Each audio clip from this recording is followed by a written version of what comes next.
कृष्ण हरि ओम राम कृष्ण हरि ओम राम दिवासी परमसमाधान साक्षात दर्शन श्री शिवाचे जीवा शिवाची होता भेटी मावळोनी ज्ञाता ज्ञेयादी त्रिपुटी प्रकटे सोहम भाव प्रतीती उरे शेवटी ज्ञप्ती मात्र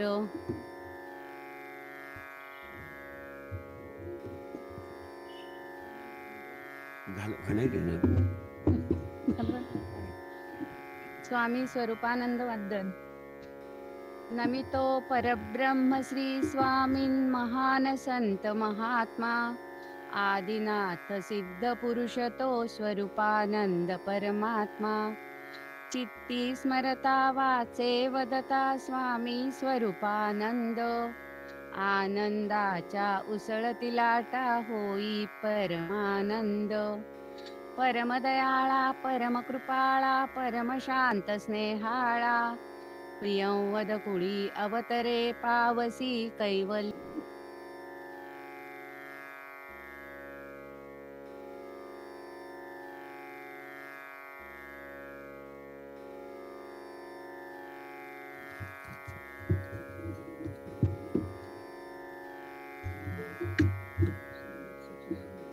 श्रीमद सच्चिदानंद सद्गुरु स्वामी स्वरूपानंद महाराज की जय। श्री ज्ञानदेव वंदन नमितो योगी थोर विरागी तत्वज्ञानी संत तो सत्कविवर परात्पर गुरु ज्ञानदेव भगवंत स्मरण चरण नमावे अनन्य भावे शरण रिघावे अहंकार सांडून जणी टाकावी तयावरुनिया काया कुरवंडून आणि पहावे नितांत सुंदर तेजोमय ते रूप सहज साधनी नित्य रंगुनी व्हावे मग तद्रूप ज्ञानेशाला नमिता झाला श्री सद्गुरुला तोष वरद हस्तमस्तकी ठेऊनी देई मज आदेश श्री ज्ञानेश्वरी गौरव श्री ज्ञानेश्वरी अमृतगंगा बहुत सुकृते लाभली जगा पावन करी अंतरंगा अंग प्रत्यंगा जीवाचिया भक्तिभावे करिता स्नान निर्मल होय अंतःकरण जीवासी परम समाधान साक्षात दर्शन श्री शिवाचे जीवा शिवाची होता भेटी मावळोनी ज्ञाता ज्ञेयादी त्रिपुटी प्रकटे सोहम भाव प्रतीती उरे शेवटी ज्ञप्ती मात्र स्वामी स्वरूपानंद वंदन नमितो परब्रह्म श्री स्वामीन महान संत महात्मा आदिनाथ सिद्ध पुरुष तो ओम स्वस्ति श्री गणेशाय नमः। ओम श्री सरस्वत्यै नमः। ओम नमः श्री परमहंसास्वादित चरणकमलचिन्मकरन्दाय भक्तजनमानसनिवासाय श्रीरामचन्द्राय नमामि सद्गुरुं शान्तं सच्चिदानन्दविग्रहं पूर्णब्रह्मपरानन्द मीशमालन्दिवल्लभम् ॐ पूर्णमदः पूर्णमिदं पूर्णात् पूर्णमुदच्यते पूर्णस्य पूर्णमादाय पूर्णमेवावशिष्यते। ॐ शान्तिः शान्तिः शांती। अकारण करुणा उरणाऱ्या भगवंताच्या असीम कृपेने साधकांचे मैबाप कैवल्य साम्राज्य चक्रवर्ती संत सम्राट विश्वमाऊली ज्ञानोबा यांच्या पवित्र वाङ्मयीन कृतीचं ग्रंथराज ज्ञानेश्वरीचं चिंतन करण्याकरता आपण प्रवृत्त झालेलो आहोत। आणि पंचदशाध्यायाचं चिंतन आपलं चाललेलं आहे. कालपर्यंत आपण भगवंताच्या मायेच्या विचारापर्यंत पोहोचलेलो आहोत. ही माया कशी आहे, त्या मायेचा विचार करत असताना जिला पारमार्थिक सत्ता नाही, परंतु व्यावहारिक सत्तेने जिचं अस्तित्व आहे ती माया आहे असं आपण वर्णन केले. किंबहुना मायेचं वर्णन करणं म्हणजे वांझेची संतती वर्णन करण्यासारखं आहे असा विचार आपण पाहून आलेलो आहोत. आज थोडासा पुढील अभंगांकडे वळण्यापूर्वी या मायेच्या संबंधामध्ये थोडासा विशेष विचार आपण करणार आहोत.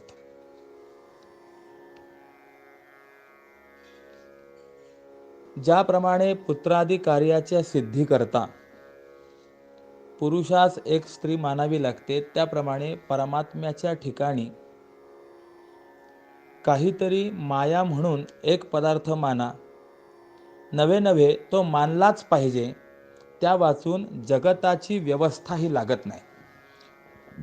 बरं, माया मानायचीच ठरली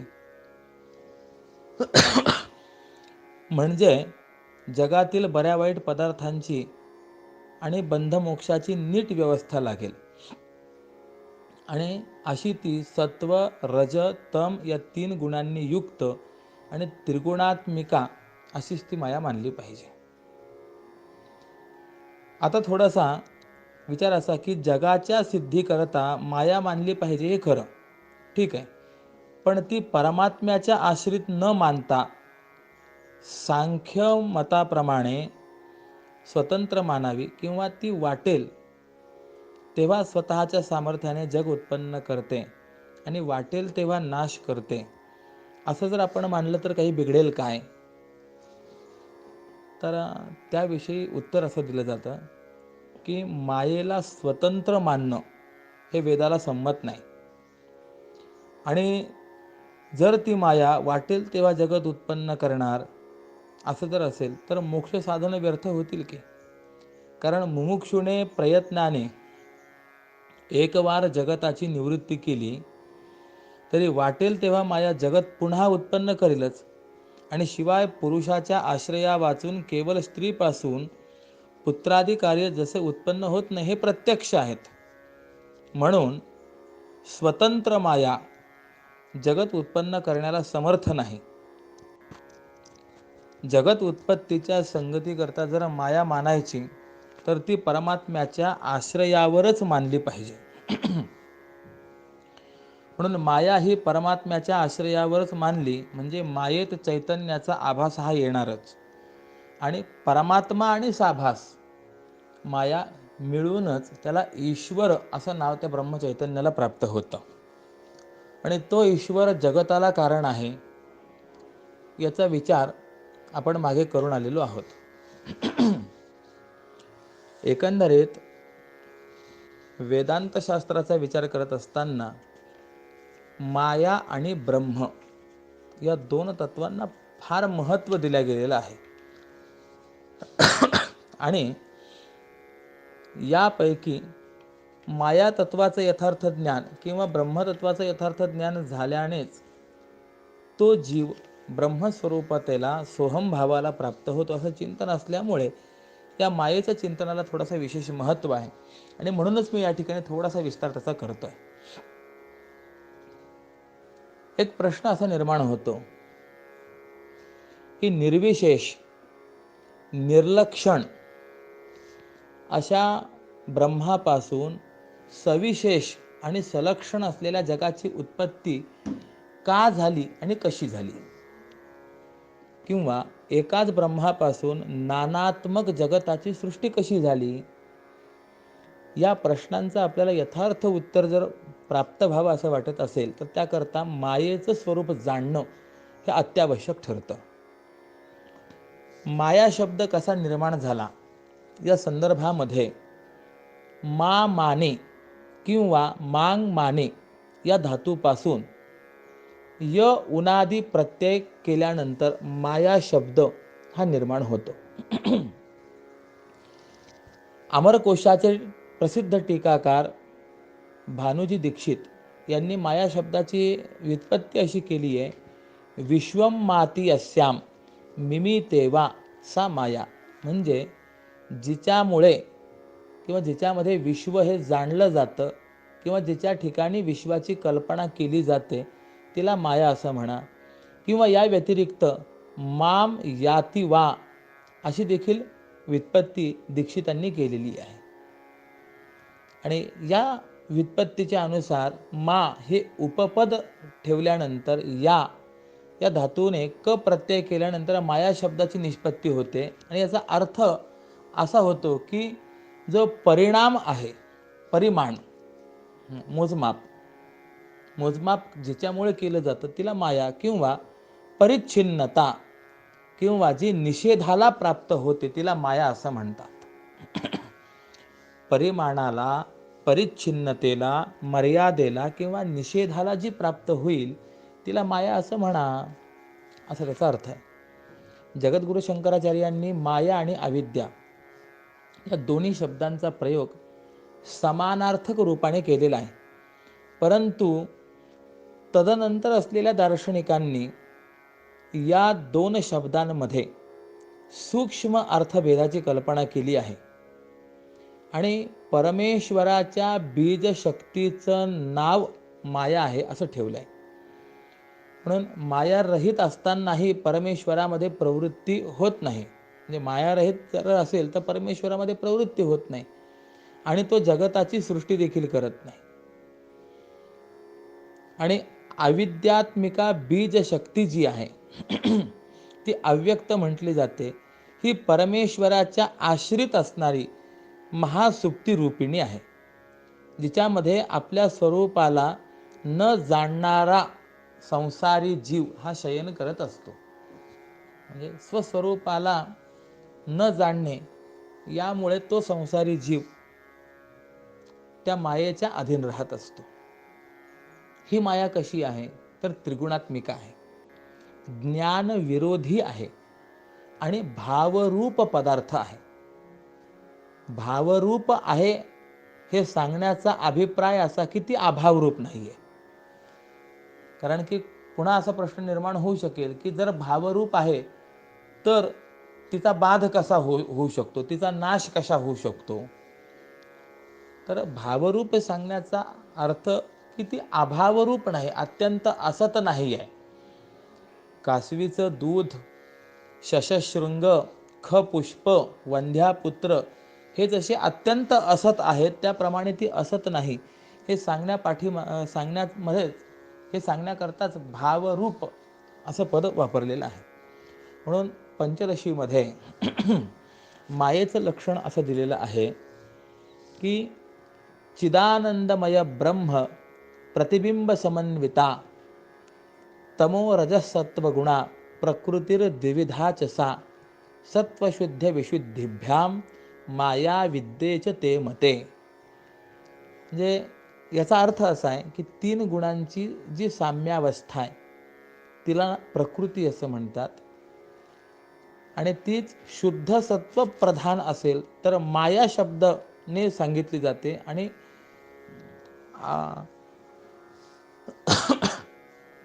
अशुद्ध सत्व प्रधान असेल तर तिला अविद्या असं म्हटलं जातं. आणि ती माया या परब्रह्माच्या एका देशामध्ये राहते आणि त्या ब्रह्मालाच विषय करते. म्हणजे याचा अर्थ ब्रह्माश्रया आहे आणि ब्रह्मविषया आहे असा त्याचा अर्थ आहे. संक्षेप शारीरिक नावाच्या ग्रंथामध्ये देखील असाच विचार आला आहे. आश्रयत्व विषयत्व भागिनी निर्विभागाचितिरेव केवला पूर्वसिद्धतमसो हि पश्चिमो नाश्रयो भवती नापि गोचरः. म्हणजे ती माया ईश्वराची शक्ती मानली जाते आणि नेहमीच शक्ती आणि शक्तिमानाचा अभेद असतो. मी मागे आपणाला हे बोलून आलेलो आहे की शक्तिमानाचा अभेद असतो. एक, शक्ती ही कार्यानुमेया असते 2, आणि शक्ती ही शक्तिमानाच्या स्वाधीन असते 3. या 3 गोष्टी यामध्ये प्रामुख्याने व्यक्त केल्या जातात. शक्ती आणि शक्तिमानाचा अभेद असल्यामुळे द्वैतापत्तीची आशंकाही त्या ठिकाणी नसते. त्यामुळे माया ही धड ना सत आहे, धड ना असत आहे. आणि या दोन्हीहून म्हणजे सताहून विलक्षण असल्यामुळेच तिला अनिर्वचनीय असं म्हणतात. म्हणून मायेचं लक्षण असं दिलेलं आहे की माया ही अनादी आहे, अंतवती आहे, आणि सताहून विलक्षण म्हणजे मिथ्या आहे.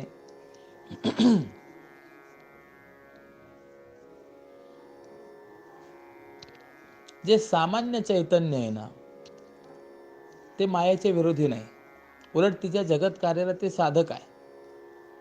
त्या मायेला विरोधी म्हणजे ब्रह्माकार वृत्ती आहे, किंवा त्या वृत्तीमध्ये असलेला आभास आहे. शुद्ध चैतन्याश्रित असलेली माया अनादी आहे.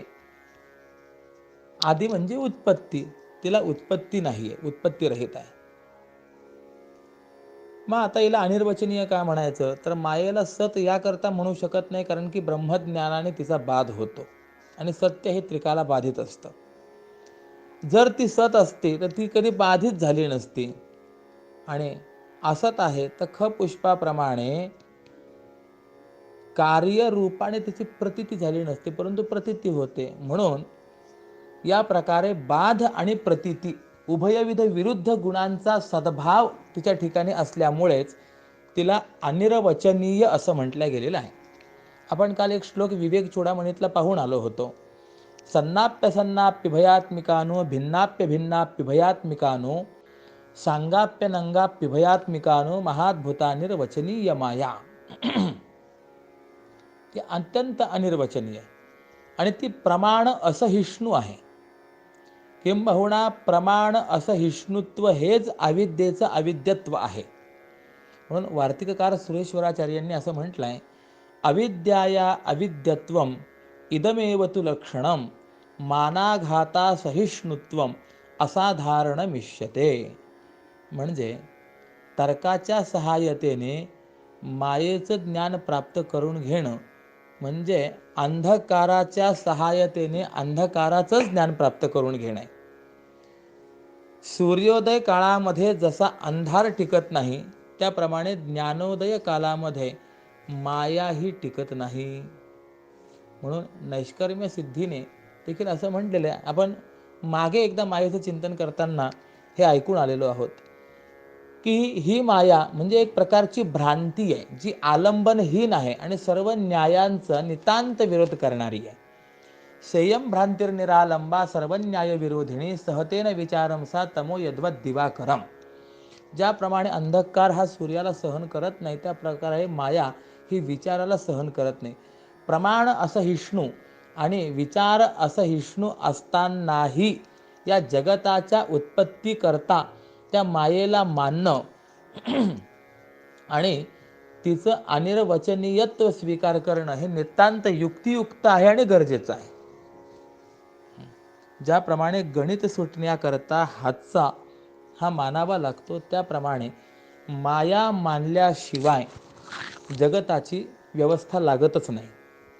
आणि म्हणून जगद्गुरु शंकराचार्यांनी मायेचं स्वरूप दाखवताना असं म्हटलेलं आहे की ती माया भगवंताची अव्यक्त शक्ती आहे, जिच्या उत्पत्तीचा मागमूस लागत नाही, जी गुणत्रयाने युक्त आहे, अविद्या रूपिणी आहे, परंतु तिच्या कार्यांवरूनच तिच्या अस्तित्वाचं ज्ञान होतं आणि ती जगाला उत्पन्न करणारी आहे. अव्यक्त नामनी परमेश शक्ती ही अनाद्य विद्या त्रिगुणात्मिकाया कार्यानुमेया सुधियैव माया यया जगत सर्वमिदं प्रसूयते. आता त्या मायेच्या 2 शक्ती आहेत.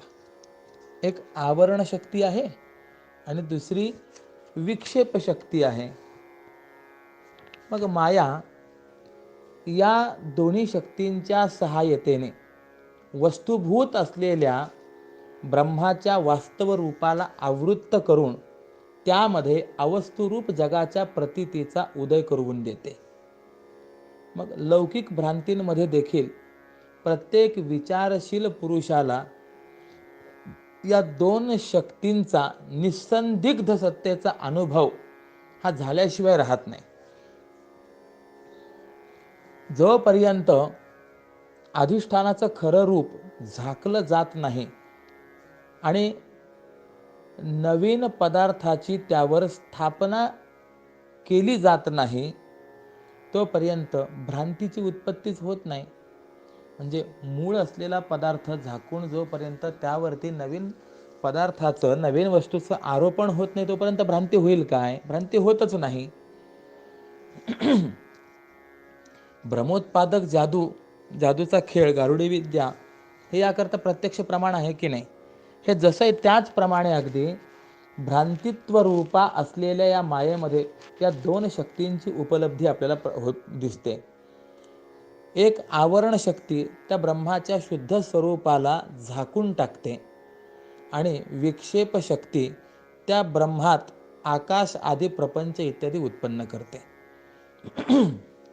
ज्या प्रकारे एखादा छोटासा मेघ दर्शकांच्या नेत्राला झाकल्यामुळे अनेक योजन विस्तृत असलेल्या आदित्य मंडळाला म्हणजे सूर्याला देखील झाकल्यासारखं करून टाकतो, त्याप्रमाणेच परिच्छिन्न असलेलं अज्ञान अनुभवकर्त्यांच्या बुद्धीला झाकून टाकत असल्यामुळे अनवच्छिन्न आणि असंसारी आत्म्याला देखील आच्छादित केल्यासारखं करतो. आणि ह्या शक्तीलाच आवरण शक्ती असं म्हटलेलं आहे.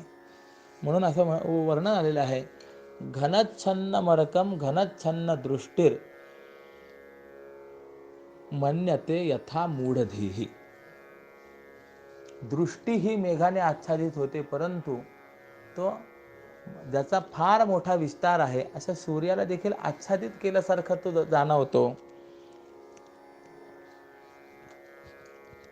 ही आवरण शक्ती आहे जी शरीराच्या आत द्रष्टा आणि दृश्याच्या, त्याप्रमाणे शरीराच्या बाहेर ब्रह्म आणि सृष्टीच्या भेदाला आवृत्त करते.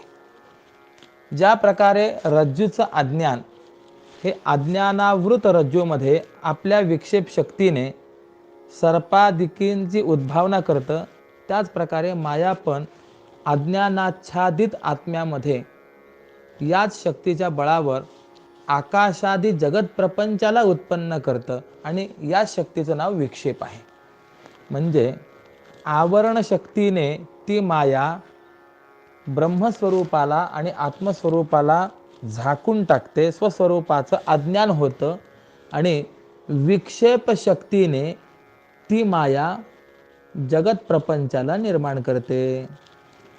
मग मायोपाधिक ब्रह्म हेच जगताचं रचयिता आहे. आता ही अनिर्वचनीय असलेली जी माया आहे ना, हिच्या संबंधामध्ये काही प्रश्न आपल्याला पुन्हा निर्माण होतात.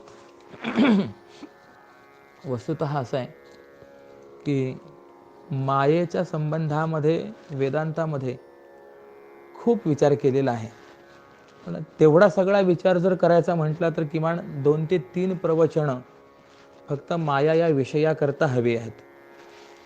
मला तेवढा विस्तारही करायचा नाही आहे, परंतु मायेच्या संबंधामध्ये काही थोडासा विचार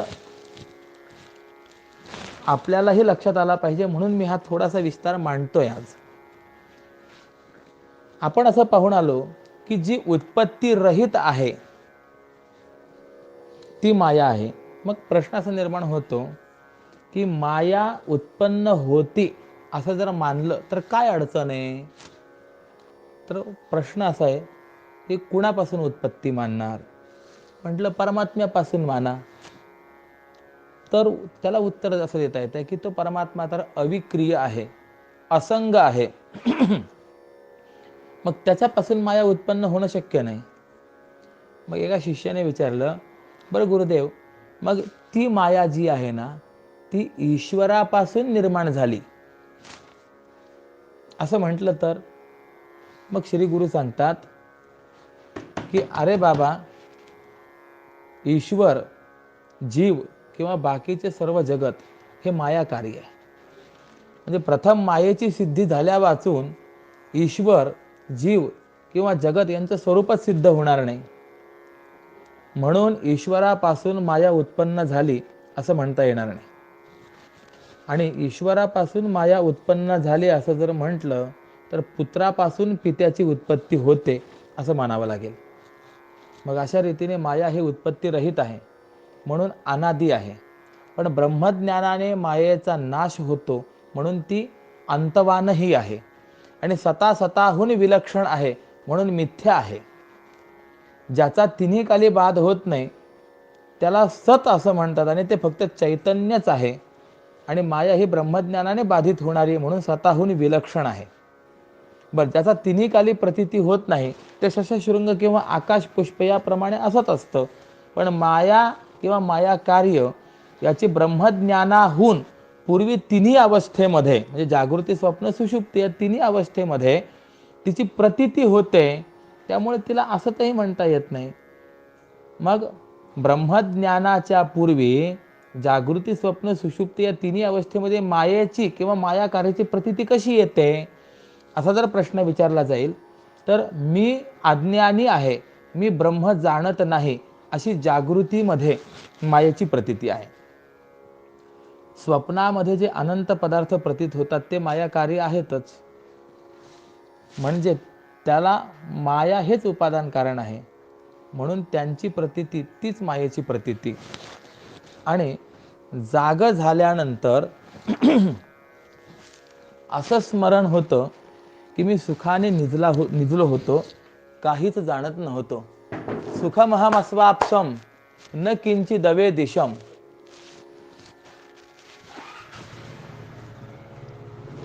म्हणजे ते स्मरण अज्ञात वस्तूचं होत नाही, म्हणून सुषुप्तीमध्ये देखील अज्ञानाचं भान आहे. आणि ते अज्ञान आणि माया एकच आहे, त्यामध्ये भेद नाही. असा जर आपण विचार केला तर या पद्धतीने तिन्ही अवस्थेमध्ये मायेची प्रतीती होते हे लक्षात घेता येतं. म्हणून माया ही असताहून विलक्षण आहे. मग स्वतःहून विलक्षण म्हणजे सत आणि असत याहून विलक्षण असलेल्या मायेचं कार्य देखील सत असत याहून विलक्षण म्हणजे मिथ्याच आहे, म्हणून त्याला देखील अनिर्वचनीयच म्हणतात. म्हणून माया आणि तिचं कार्य वेद, गुरु इत्यादी सर्व पदार्थांपासून द्वैताची सिद्धी होत नाही. व श्रुती प्रतिपादित असलेल्या त्या ब्रह्माच्या अद्वितीयत्वाला बाधा येत नाही. कारण जसं चैतन्य सद्रूप आहे तसं माया आणि तिचं कार्य सद्रूप होईल तर अद्वैताची हानी होईल. पण माया आणि तिचं कार्य हे मिथ्या आहे, म्हणून द्वैत सिद्ध होत नाही आणि ब्रह्माच्या अद्वितीयत्वाची हानी होत नाही.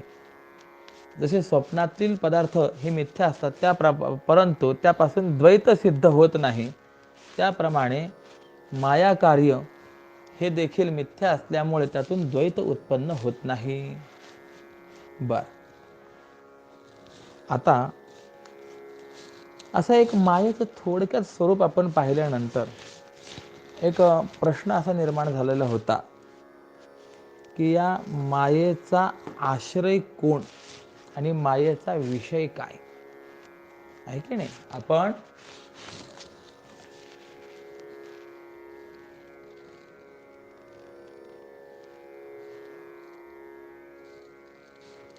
अभंग क्रमांक 149, 150 यामध्ये असं पाहून आलो, तैसी आत्मरूपी माया झाली जाण, टाकी झाकोळून आत्मरूपा, आपुला आपणा पडे जो विसर, मूळते साचार वृक्षाचे ह्या. या दोन अभंगांमध्ये एक सिद्धांत असा आपण पाहून आलो की अर्जुना त्याप्रमाणे ब्रह्मस्वरूपाच्या ठिकाणी आश्रित रूपाने असलेली माया आपल्याच आश्रयाच्या ठिकाणी नेणतेपणा आणते. म्हणजे स्वाश्रय ब्रह्माच्या ठिकाणी आवरण निर्माण करून ती ब्रह्मालाच विषय करते. म्हणजे ती मायाच या संसार वृक्षाचं पहिलं मूळ आहे, असं आपण चिंतन पाहिलं. मग यामध्ये या मायेचा, अविद्येचा आश्रय कोण आहे आणि विषय काय आहे, या संबंधामध्ये काही मतभेद आहेत. त्याचा विचार आपल्याला करणं गरजेचं आहे. जीव ईश्वर विभाग रहित शुद्ध ब्रह्माच्या आश्रित माया असून शुद्ध ब्रह्मालाच ती विषय करते, म्हणजे आच्छादन करते, असं काही ग्रंथकारांचं मायेविषयी स्वाश्रया आणि स्वविषया असं मत आहे. म्हणजे या पक्षामध्ये ज्याप्रमाणे घरातला अंधार हा घराला आच्छादित करतो, त्याप्रमाणे ब्रह्माच्या आश्रयावर असणारी माया ही ब्रह्मालाच आच्छादन करते, आच्छादित करते, असा तो पक्ष आहे. मग संक्षेप शारीरक, वेदांत मुक्तावली, अद्वैत सिद्धे इत्यादी ग्रंथकारांनी असा हा स्वाश्रया आणि स्वविषया मायेचा पक्ष मानलेला आहे. जे माऊली या ठिकाणी सांगतायत, आत्मरूपीच माया झाली. माया कुठे निर्माण झाली? आत्मरूपी. आणि झाकोळून टाकलं कुणाला? आत्मरूपालाच. म्हणजे स्वाश्रया स्वविषया झाली. परंतु भामती निबंधकार जे वाचस्पती आहेत, त्यांचं मत मात्र याविषयी वेगळं आहे. त्यांचं म्हणणं असं आहे की मी अज्ञानी आहे, मी ब्रह्म जाणत नाही. या प्रतीतीमध्ये मी शब्दाचा अर्थ काय आहे? तर मी शब्दाचा अर्थ जीव हा अज्ञानी आहे, म्हणजे जीव हा अज्ञानाचा आश्रय आहे. आणि ब्रह्म जाणत नाही या अनुभवाने ते अज्ञान ब्रह्माला विषय करतं, म्हणून ही माया, हे अज्ञान जीवाश्रित आहे. आणि असे जे काही जीव आहेत, अज्ञानी जीव, ते अनंत आहेत. म्हणून अज्ञान हे अनंत मानले पाहिजेत. एक अज्ञान मानलं तर त्या एका अज्ञानाची कोणत्या तरी एका ज्ञानी पुरुषाच्या ज्ञानाने निवृत्ती झाली, म्हणजे बाकी सर्व जीवांचं अज्ञान आणि त्यांचं कार्य संसार, जीवांच्या ठिकाणी असलेला अज्ञान आणि अज्ञान कार्य असलेला संसार हा आपोआपच निवृत्त होईल की नाही? कोणी असं म्हणेल की असं होण्याला काही हरकत नाही, परंतु तसं ज्ञानच आजपर्यंत कोणाला झालं नाही, तर पुढे कोणाला होणारही नाही. हेच त्याचं उत्तर आहे. आणि शिवाय तसं जर झालं तर ब्रह्मज्ञानाकरता सांगितलेले जे काही श्रवणादी साधन आहेत ते व्यर्थ होतील की नाही? अहो, म्हणजे एक जर ज्ञानी झाला आणि त्यामुळे जर सर्वच ज्ञानी झाले, तर ज्ञान प्राप्त होण्याकरता श्रवण मननाधिक जे साधनं करायला सांगितलेली ती करण्याची आवश्यकता राहील काय?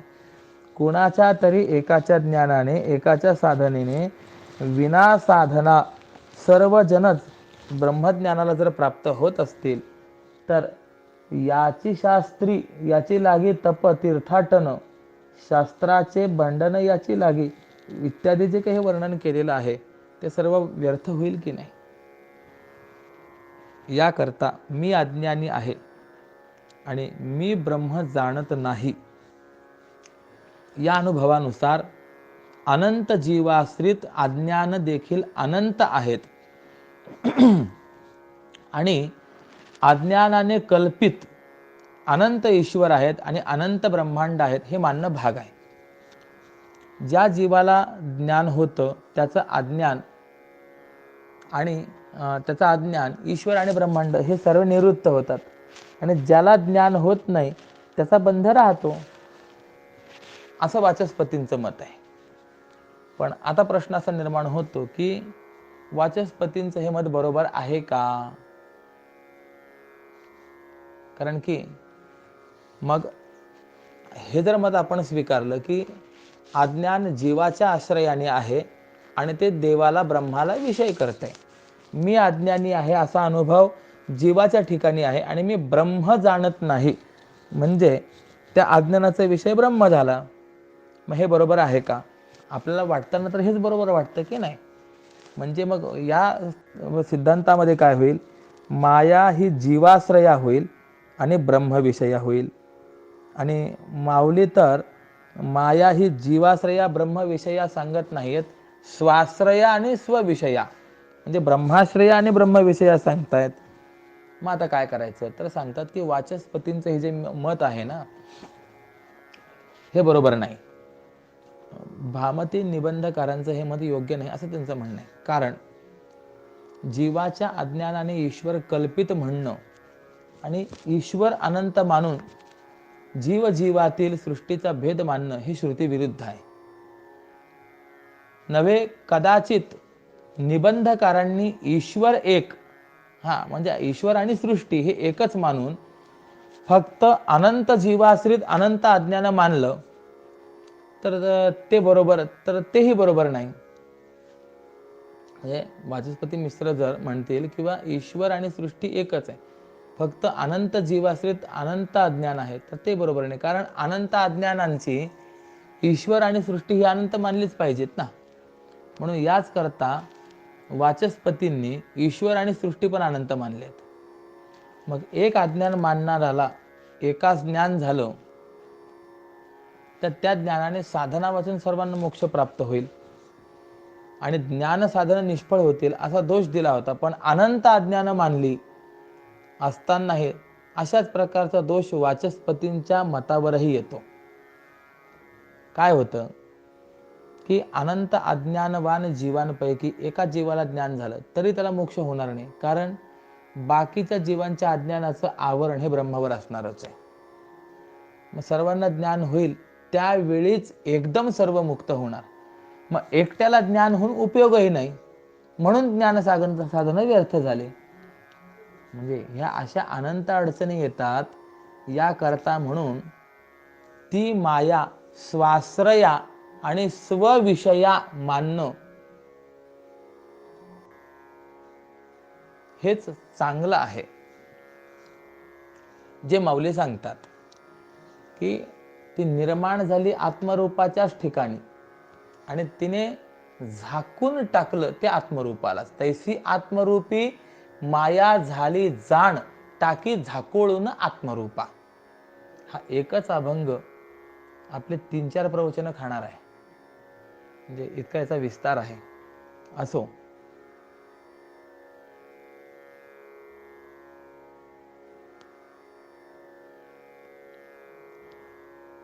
स्वाश्रया आणि स्वविषया माया मानणं, अज्ञान मानणं हे चांगलं. आणि ते एक अज्ञान जीवेश्वराश्रित नाही, कारण जीवेश्वर हे अज्ञानाचे कार्य आहेत. जीव आणि ईश्वर यांच्या आश्रित नाही. जीव आणि ईश्वर हे अज्ञानाचे कार्य असल्यामुळे जगताच्या प्रतीतीची व्यवस्था लागण्याकरता अज्ञानाची कल्पना करणं आवश्यक आहे. हे आरंभी सांगितलंय. म्हणून अज्ञान कल्पित आहे आणि कल्पित पदार्थाला आश्रय हा अवश्य असावा लागतो. अज्ञान कल्पित आहे म्हणून त्याला आश्रय असलाच पाहिजे. म्हणून प्रथम ब्रह्माश्रित अज्ञान मानलं तरच त्याचं कार्य जीवेश्वरादी होतील. म्हणून शुद्ध ब्रह्माश्रित अज्ञान असून ते अनादी आहे. माया ही ब्रह्माश्रित आहे आणि ती अनादी आहे. रज्जूच्या अज्ञानाने सर्प भान होतं, तर ते अज्ञान रज्जूच्या ठिकाणी कधीपासून आहे याचा जर आपण विचार करू लागलो तर रज्जूच्या उत्पत्तीपासूनच रज्जूच्या ठिकाणी अज्ञान आहे असं म्हणावं लागेल. त्याप्रमाणे ब्रह्माचं अज्ञान ब्रह्माच्या ठिकाणी कधीपासून आहे असा विचार केला तर ब्रह्माच्या उत्पत्तीपासून आहे असे म्हणता येणार नाही, कारण ब्रह्म अनादी आहे. म्हणून त्यावरील कल्पित अज्ञान देखील अनादीच आहे असं मानलं पाहिजे. आणि मग त्या दोघांच्या कल्पित संबंधापासून उत्पन्न होणारे जीवेश्वर भाव देखील जे आहेत ते देखील अनादीच आहेत. मग आता यापुढे काही अशा देखील शंका आहेत की जीवेश्वराला जर अनादी मानलं तर त्यांच्या माया कार्यत्वाबद्दल शंका काही आहेत का, तर असे अनेक अनेक प्रकार आहेत. तर तो सगळा विस्तार या ठिकाणी मी न मांडता या एकंदरीतच्या विवेचनातून माया कशी आहे, तिचा स्वभाव आणि ती माया निर्माण झाली ब्रह्मापासूनच आणि झाकोळते देखील त्या ब्रह्मस्वरूपालाच, त्याच्यावरच आवरण निर्माण करते. हा सिद्धांत फक्त मी आपणास सांगितलेला आहे. पुढे देखील या संबंधामध्ये एक ओवी अशी आलेली आहेच आहे की अर्जुना, ही माया माझ्यापासूनच निर्माण झाली आणि मलाच आवरण करणारी झाली. उदाहरण दिलेलं आहे, जसं शेवाळ काई ही पाण्यापासूनच निर्माण होते आणि पाण्यालाच झाकळते, तिलाच आवृत्त करते. त्याप्रमाणे ही त्रिगुणात्मिका प्रकृती माया ब्रह्मापासूनच निर्माण होते, ब्रह्माच्याच आश्रयाने राहते आणि त्या ब्रह्माच्याच ठिकाणी आवरण निर्माण करून ब्रह्माला विषय करते. आणि अशी जी माया आहे ती माया या संसार वृक्षाचं पहिलं मूळ आहे, असं एकंदरीत आपल्याला ज्ञानोबरायांनी सांगितलेलं आहे. असो, आता अभंग क्रमांक 151 पासून पुढे बघा. आत्मरूपासी जो आपुला अबोध, तोची ऊर्ध्वी कंद आठवळला. अर्जुना, ह्यासीच साच बीज भाव, प्रसिद्ध हे नाव वेदांतात. याचा अर्थ की ब्रह्मवस्तूला जीवात्म्याच्या स्वरूपाने जे स्वतःचं अज्ञान आहे तेच शुद्ध ब्रह्माच्या ठिकाणी जगत कारणत्वाचा कंद पुष्ट होण्याला कारण आहे. आणि हेच अज्ञानजन्य जगत कारणत्व उपनिषदांमध्ये बीज भाव या नावाने प्रसिद्ध आहे. तसं जर आपण पाहिलं तर एरवी शुद्ध ब्रह्माला अज्ञान आहे काय हो? नाही. परंतु ब्रह्माला जे स्वविषयक अज्ञान आहे ते जीवात्म्याच्या स्वरूपाने आहे. जीवाला आपलं वास्तव स्वरूप ब्रह्म आहे हे कळत नाही. हेच त्या जीवात्म्याला असलेलं अज्ञानच शुद्ध ब्रह्माला जगत कारणत्व येण्याला कारणीभूत होतं.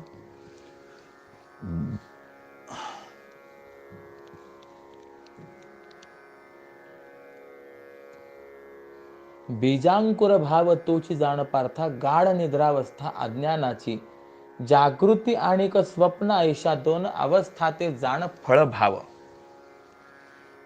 घन अज्ञान, घन या शब्दाचा अर्थ होता अज्ञान, आणि सुषुप्ती या दोघांमध्ये बीजांकुर भाव आहे. घन अज्ञान म्हणजे ब्रह्माश्रित असलेलं मूल अज्ञान, हे जीवाश्रित असलेल्या सुषुप्तीचं बीज आहे. आणि सुषुप्ती ही मूल अज्ञानाचा अंकुर आहे. आणि जागृती व स्वप्न ह्या दोन अवस्था या सुषुप्तीच्या फलरूप म्हणजे कार्यरूप अवस्था आहेत, असं उपनिषदांनी सांगितलेलं आहे. म्हणजे आता बघा इथे काय झालं, एक घन अज्ञान हे बीज, सुषुप्ती हा अंकुर, जागृती व स्वप्न हे दोन फळं, असा तिघांचा क्रमाने कार्यकारणभाव संबंध आहे. पुढे सांगतात, निरूपणाची ही परिभाषा गूढ, वेदांती जी रूढ असे पार्था. याप्रमाणे उपनिषदांमध्ये घन अज्ञान, सुषुप्ती, स्वप्न आणि जागृती यांचं निरूपण करण्याची जी परिभाषा आहे त्या परिभाषेवरून बीज, अंकुर आणि फल एतद्रूप अवस्थेचा बोध होतो. पण हे असो, आता प्रस्तुत संसार वृक्षाचं मूळ अज्ञान, मूळ जे आहे ते घन अज्ञान आहे एवढं मात्र लक्षात ठेव. म्हणजे हा जो काही संसार वृक्ष आहे ना, त्या संसार वृक्षाचं मूळ काय आहे तर घन अज्ञान आहे एवढं फक्त लक्षात ठेव. म्हणजे याचाच अर्थ असा आहे की वेगवेगळ्या दृष्टीने याचं निरूपण शक्य आहे. परंतु माऊली म्हणतात की परी असो येथे, हे बाकीचं सर्व जाऊ दे, अज्ञान हे मूळ, ब्रह्म ते निर्मळ निरूपाधी. अज्ञान हेच या ठिकाणी मूळ आहे आणि जे ब्रह्म आहे ते निर्मळ आहे, निरूपाधिक आहे असं आपण मान. मग आता पुढे सांगतात, तया ब्रह्मी माया संबंध साचार, आळे हे तयार होऊन या, तया आळ्यातील मुळे थोर सान, राहती फाकोन खालीवरी.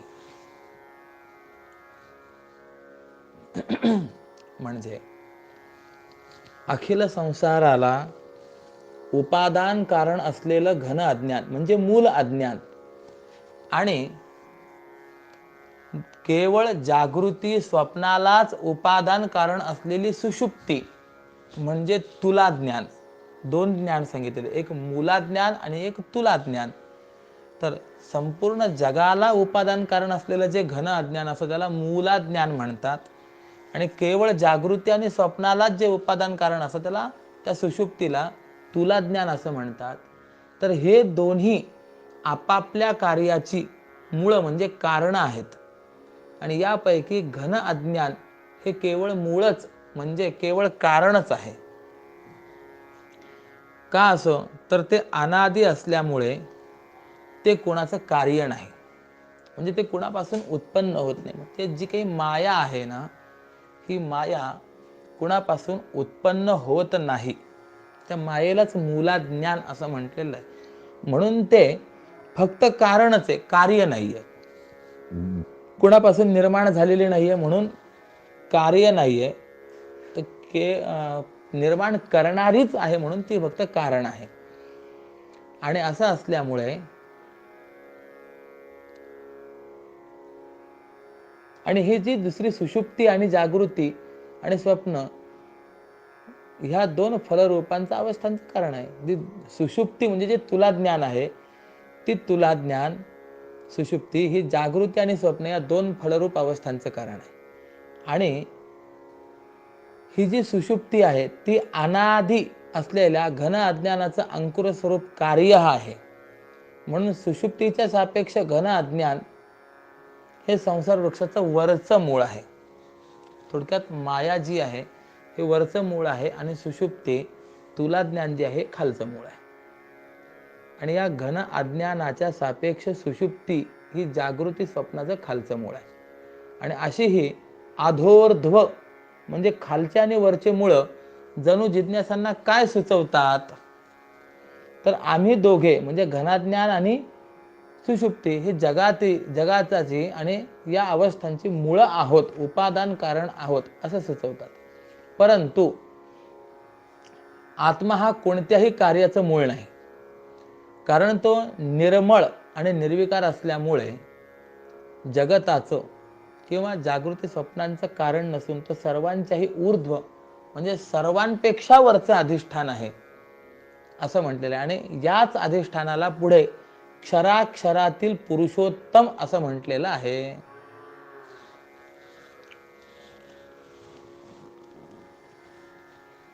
जे मूळ श्लोकामध्ये ऊर्ध्वमूलम असं पद आलेलं आहे ना, त्या ऊर्ध्वमूलम पदाकरता सगळा हा विचार चाललेला आहे. सर्वात वरचं मूळ अधिष्ठानभूत असलेलं ब्रह्मचैतन्याचं आहे, म्हणजे मूळ. त्यापासून असलेली माया आहे आणि त्याच्या खाली असलेली ही सुषुप्ती आहे. म्हणजे बघा, हे झाडाचं वर्णन चाललेलं आहे ना, आणि उलट झाड आहे ना, याचं मूळ वरती येतं. सर्वात पहिले ब्रह्म, ब्रह्मानंतर माया, मायेनंतर अविद्या, आणि अविद्येपासून पुढचा पसारा असं आपल्याला ते सांगायचंय त्यांना. जो क्षराक्षरातील पुरुषोत्तम आहे तो कार्यकारणातीत आहे. तात्पर्य काय आहे, तर आत्मा म्हणजे ब्रह्म हे ऊर्ध्व आहे, घन अज्ञान हे मूळ बीज आहे, सुषुप्ती हा अंकुर आहे, जागृती आणि स्वप्न हे तिचे फळं आहेत. मग आता संसाराचं निमित्त कारण कोणतं आहे, तर ते संसाराचं निमित्त कारण 157 क्रमांकाच्या अभंगामध्ये सांगतात, तया ब्रह्मी माया संबंध, आळे हे तयार होऊन या. त्या शुद्ध आत्म्याशी मायेचा म्हणजे घन अज्ञानाचा जो कल्पित संबंध आहे तोच या संसार वृक्षाचं बळकट आळं असून हे बळकट आळच त्या संसार वृक्षाचं निमित्त कारण आहे असं सांगितलंय. मग आता या माया संबंधाचं बळकट आळं बांधून झाल्यानंतर, आपण झाड लावल्यानंतर त्या झाडाच्या भोवताली आळं तयार करतो ना, तर हे माया संबंधाचं, मायेच्या संगाचं बळकट आळं निर्माण झाल्यानंतर, बांधून झाल्यानंतर, मग जी सुषुप्ती रूपी म्हणजे तुला ज्ञान रूपी मुळं जी आहेत ते नाना प्रकारच्या देहांसह खाली निर्माण होतात आणि मग चहूकडून अंकुर फुटून खोलवर जातात. मग अशी ही घन अज्ञान रूप माया अखिल संसार वृक्षाचं मूळ असून, हे मूळ कल्पित संबंधाद्वारा त्या शुद्ध ब्रह्माच्या ठिकाणी जगत कार्य होण्याकरता ज्ञानबळ आणि क्रियाबळ निर्माण करतं. मग त्या खालच्या भागाला अंकुराचे जुंबाडे उत्पन्न झाल्याचं दाखवतं. पुढे त्या माया संबद्ध ब्रह्मापासून सृष्टीविषयक अज्ञान नष्ट करणारं आणि जगताचं प्राकट्य करणारं ज्ञानवृत्ती स्वरूप असलेलं महत्तत्व नावाचं म्हणजे बुद्धी नावाचं एकुलतं एक उमललेलं आणि लुसलुशीत असं पहिलं पान निघतं. ही बुद्धी कशी आहे? ज्ञानवृत्ती स्वरूप आहे.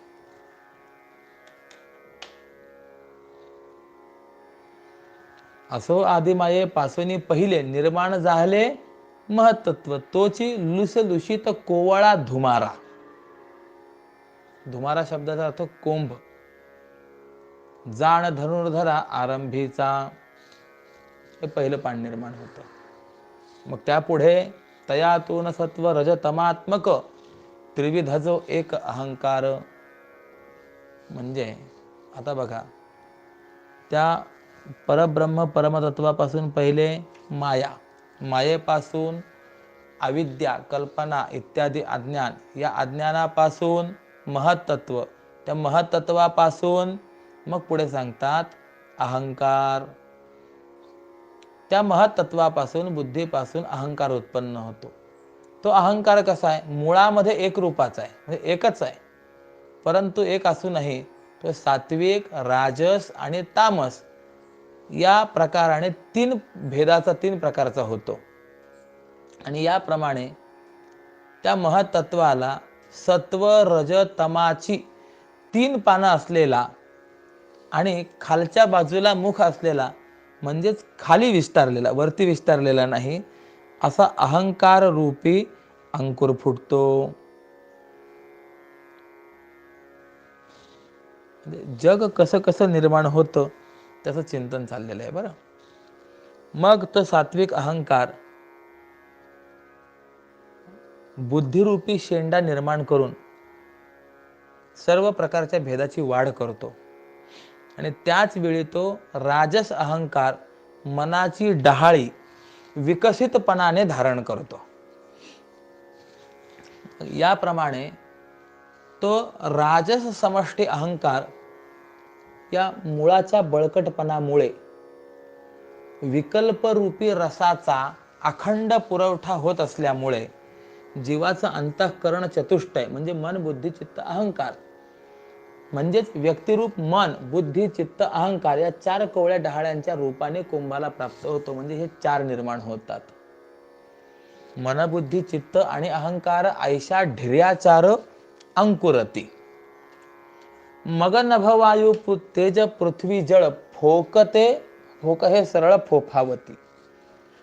म्हणजे अंतःकरण चतुष्टय निर्माण झाल्यानंतर मग पुढे तामस अहंकारापासून आकाश, वायू, अग्नी, पाणी, पृथ्वी या पंचतन मात्रांचे सूक्ष्म किडकिडे नसलेले पुष्ट असे 5 सरळ फोक निघतात.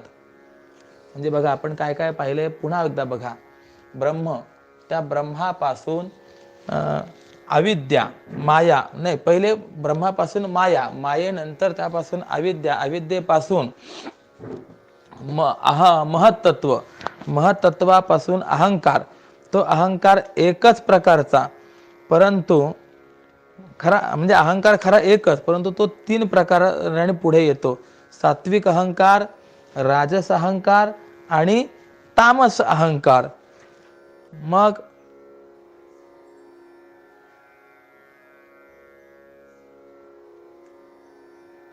सात्विक अहंकारापासून काय निर्माण होतं, तर अंतःकरण चतुष्टय असं सांगितलंय. राजस समष्टी अहंकारापासून पुढे पुन्हा मन बुद्धी चित्त अहंकार आहे. आणि तामस अहंकारापासून हे पंचमहाभूत निर्माण होतात. आणि हे पंचमहाभूत म्हणजे किडकिडे नसलेले सरळ फोक आहेत. यापुढे सांगतात शब्द तन्मात्रा आदी तन्मात्रा पंचक फुटे हे नाजूक गर्भपत्र. म्हणजे या सूक्ष्म पंचतन्मात्रेपासून श्रोत्रादी 10 इंद्रिय निर्माण होतात. ते इंद्रिय शरीराच्या आश्रयाने राहणारे असतात. लुसलुशीत आणि इकडे तिकडे डोलणारी चित्र विचित्र अशी जणू काही पानं आहेत. हे पानं का म्हटलं या इंद्रियांना वगैरे, कारण की वृक्षाच्या रूपकाने चिंतन चाललेलं आहे. आणि मग त्या प्रपंच वृक्षाच्या ठिकाणी परस्पर महाभूतांमध्ये पंचीकरण झाल्यानंतर, आपण पंचीकरण मागे पाहून आलेलो होतो म्हणून आता ते विस्तार सांगत नाही पुन्हा. पंचीकरण झाल्यानंतर आकाशापासून शब्दाचा अंकुर निर्माण होतो. आणि त्या अंकुराला मिठी मारण्याकरता म्हणजे शब्द या विषयाच्या ग्रहणाकरता श्रोत्रेंद्रियाची 1.5 पट वाढ होत असता ती वाढ इच्छेचे पेरे करत असते. म्हणजे त्या आकाशाच्या सात्विक अंशापासून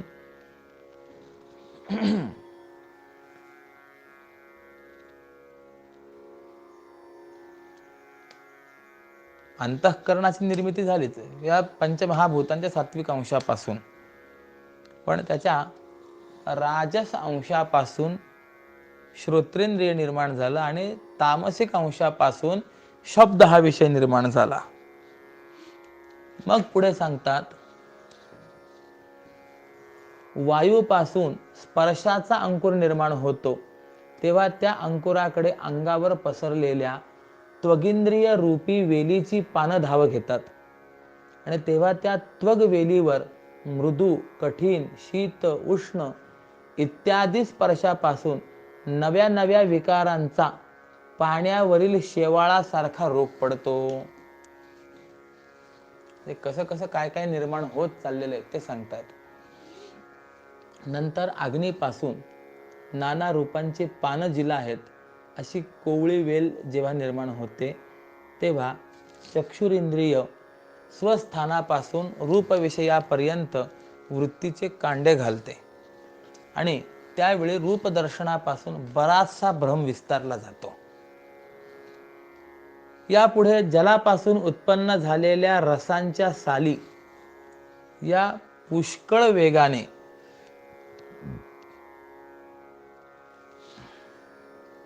वाढत असताना त्या रसांच्या सालीवर जिभेच्या इच्छारूपी पानांचे जुंबाडे हे पुष्कळ निघत असतात.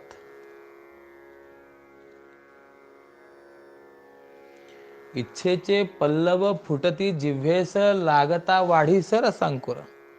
पुढे सांगतात घ्राणेंद्रिया लोभ सुटे अनिवार वेगे गंधांकुर वाढे जेव्हा. म्हणजे त्याचप्रमाणे पृथ्वीपासून गंधाचा अंकुर निघाल्यानंतर घ्राणेंद्रियाचा शेंडा हा गंधाकडे धाव घेऊ लागतो. आणि त्यावेळी ते ज्ञानेंद्रिय घ्राणेंद्रिय गंधापासून झालेल्या आनंदाने अतिलोभाचा तळ गाठीत असतं.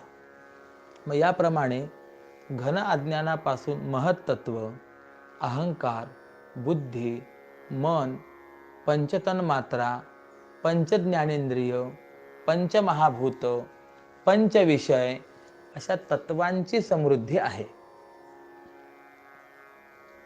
म्हणजे घन अज्ञान म्हणजे काय? मूलाज्ञान, माया. या मायेपासून काय काय झालंय?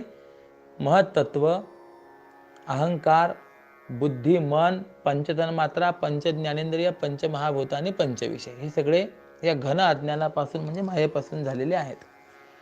एवढीच सर्व संसाराची विस्तारलेली मर्यादा आहे. आणि सर्व संसारामध्ये त्रैलोक्यामध्ये कुठेही जरी गेलात तर हीच 8 तत्व आहेत असे सांगितले. 8ही अंगांनी वृक्ष हा पार, काय सांगू फार जरी वाढे, तरी रूपे भासे शिंपी वडेचे, ब्रह्मी माया साच तेवढीच. फार काय सांगावं, या 8 अंगांनी हा संसार वृक्ष अधिक विस्तारलाय. परंतु ब्रह्मचैतन्या वाचून केवळ जड अज्ञानाचाच परिणाम संसार वृक्ष आहे असं नाही, तर हा वृक्ष ब्रह्मचैतन्याचा विवर्तही आहे. जसं शिंपीच्या ठिकाणी अज्ञानामुळे रूप भासतं, त्यावेळी शिंपच रूप्या एवढी प्रगट होते. काय आपण ते मागे पाहून आलेलो आहे, परिणामवाद आणि विवर्तवाद. ज्या वेळेला मूळ स्वरूपामध्ये बदल होऊन वेगळ्या रूपाने तो पदार्थ आपल्याला दिसतो, प्रत्ययाला येतो, त्यावेळेला त्याला परिणाम म्हटलेला आहे, विकार म्हटलेला आहे. परंतु ज्या वेळेला वस्तूच्या मूळ स्वरूपामध्ये बदल न होता ती वस्तू आपल्याला भिन्न रूपाने, वेगळ्या रूपाने दिसते, भासते, त्यावेळेला त्याला विवर्त असं म्हटलेलं आहे. उदाहरणार्थ, दुधाचं दही झालं तर या ठिकाणी परिणाम आहे, विकार त्या ठिकाणी निर्माण झाला. परंतु दोरीवर साप भासला किंवा शिंपल्यावर चांदीचा भास झाला तर या ठिकाणी विवर्त आहे. कारण की दोरीच्या स्वरूपामध्ये बदल न होता त्या ठिकाणी साप भासतो आणि शिंपल्याच्या रूपामध्ये बदल न होता त्या ठिकाणी चांदी भासते. हे जसं आहे त्याप्रमाणे ब्रह्मचैतन्याच्या ठिकाणी कोणत्याही स्वरूपाचा बदल न होता ते ब्रह्मचैतन्यच या रूपाने भासतं. म्हणून हा संसार वृक्ष हे केवळ या मूल अज्ञानाचं कार्य आहे, म्हणजे परिणाम आहे असं न मानता हा संसार वृक्ष या ब्रह्मचैतन्याचा विवर्तही आहे असं माना.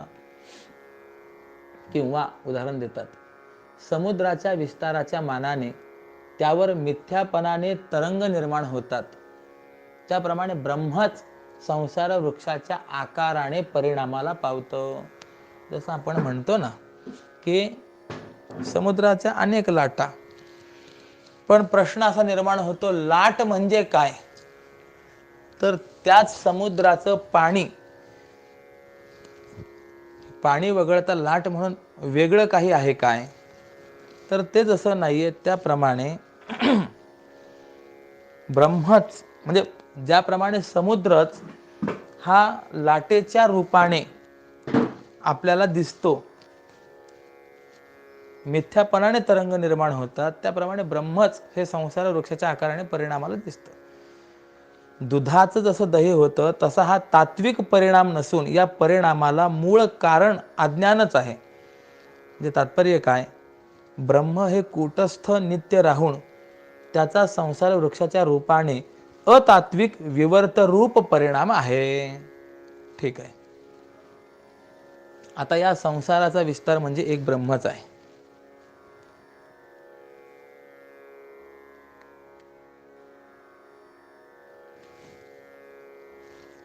तसेच या संसाराला पसरण्याचं स्थान म्हणजे ते ब्रह्मच आहे. जसं स्वप्नामध्ये स्त्री पुत्रादी परिवार म्हणजे आपण एकटच असतो. या अभंगामध्ये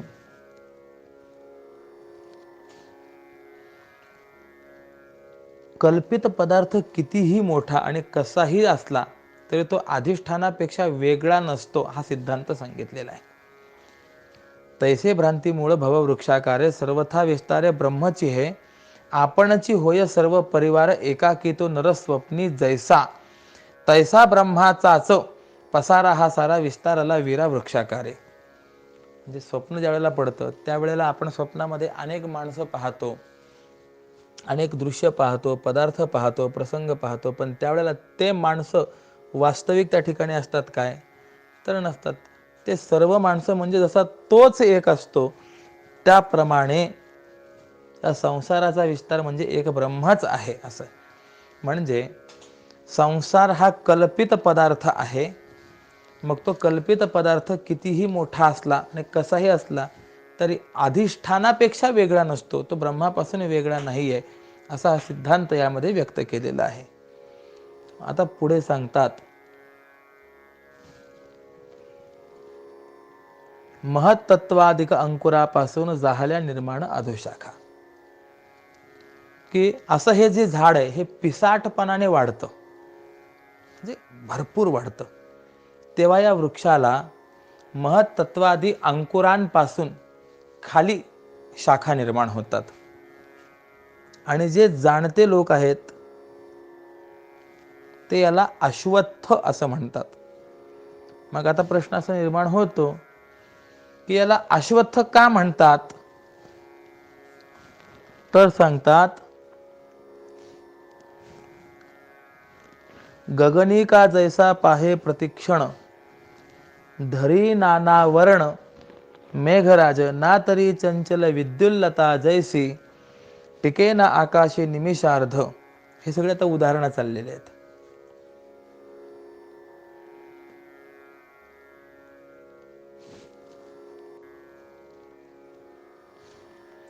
श्वहा या शब्दाचा अर्थ होतो उद्या. अश्वत्थ आहे ना, तर उद्या म्हणेपर्यंत देखील या प्रपंचरूप वृक्षाची एकसारखी स्थिती नाहीये, म्हणून त्याला अश्वत्थ असं म्हटलेलं आहे. या संसार वृक्षाला जाणकार लोक काय म्हणतात? अश्वत्थ म्हणतात.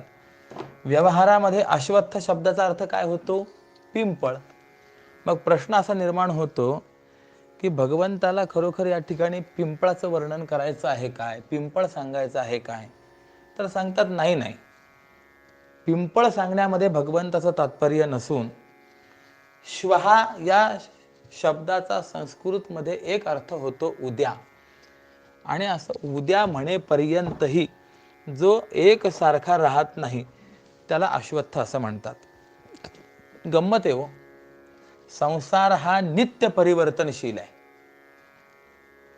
संसार नित्य परिवर्तनशील आहे यात नवल नाही. आपलं शरीर जर पाहिलं तर आपल्या शरीरामध्ये देखील क्षणोक्षणाला बदल होतोय.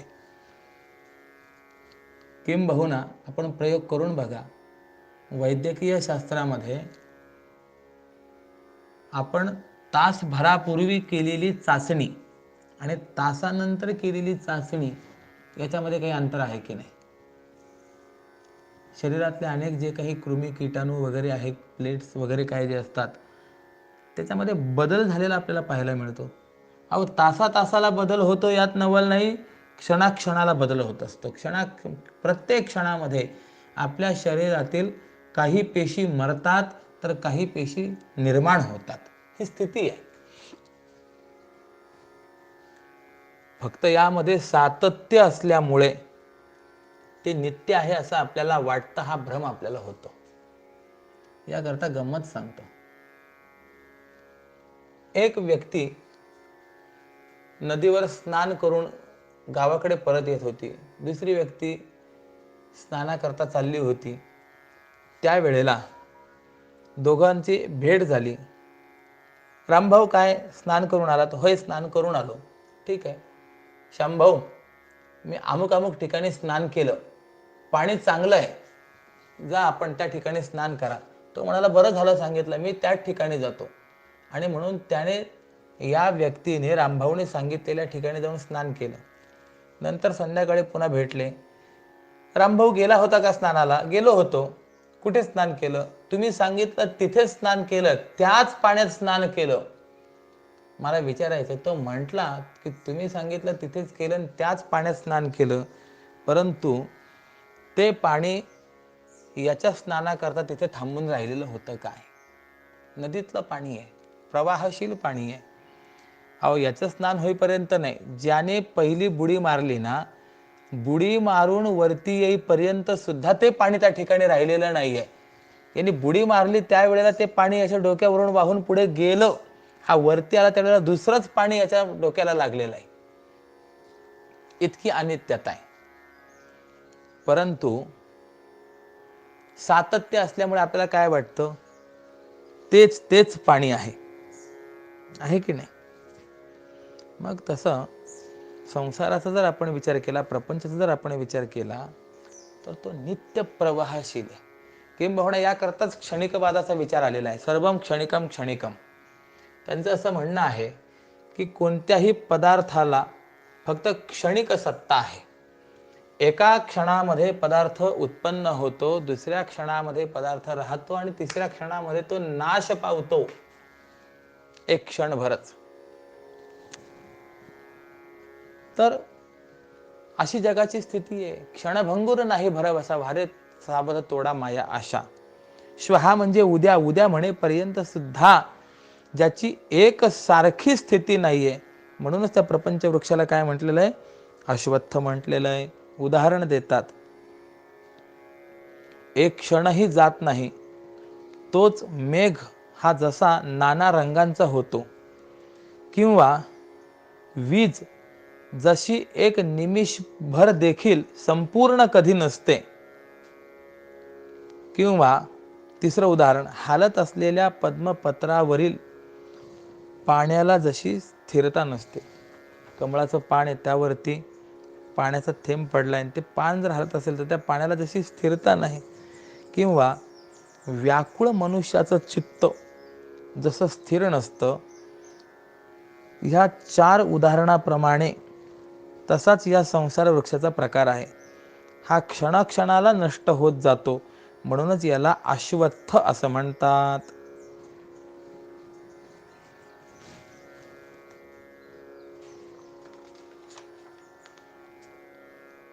अश्वत्थ या नावे बोलती पिंपळ, अर्जुना सकळ स्वभावता. अश्वत्थ या नावाने पिंपळ हा त्या शब्दाचा रूढार्थ आहे, असं कोश आणि व्याकरण वेत्ते स्वभावताच म्हणतात. परंतु भगवान श्रीकृष्णांचा इथला अभिप्राय मात्र पिंपळ सांगण्यात नाही. एरवी अश्वत्थ सर्व वृक्षाणाम या 10व्या अध्यायामध्ये श्लोकामध्ये आलेल्या अश्वत्थ शब्दाचा प्रकरणानुसार पिंपळ हाच अर्थ संभवतो. म्हणून कल्पद्रुम, पारिजात आणि गुणाने श्रेष्ठ असलेला चंदन या सर्व वृक्षांमध्ये पिंपळच भगवंताची विभूती आहे, असा त्याविषयी चांगलाच विचार झालेला आहे. परंतु इथे या अध्यात्मशास्त्रामध्ये लोकांमध्ये रूढ असलेल्या अर्थाशी काय प्रयोजन आहे, म्हणजेच या ठिकाणी पिंपळ सांगायचं नाही हे स्पष्ट करायचंय. कारण गीता ग्रंथ हा अलौकिक असल्यामुळे त्यातला अर्थ देखील तसाच अलौकिकच असणार. म्हणून अश्वत्थ शब्दाचा लोकांमध्ये रूढ नसलेला परंतु यौगिक असलेला जो अर्थ आहे तो ऐका. न श्वोपी स्थाता म्हणजे हा संसार उद्या देखील राहणारा नाही, असा क्षणिक आहे, म्हणूनच याला अश्वत्थ म्हटलेलं आहे. तरी देखून या ह्याचे क्षणिकत्व अश्वत्थ हे नाव देती ह्यासी. आणि काही एक धनंजया जाण अव्यय म्हणून प्रसिद्ध हा.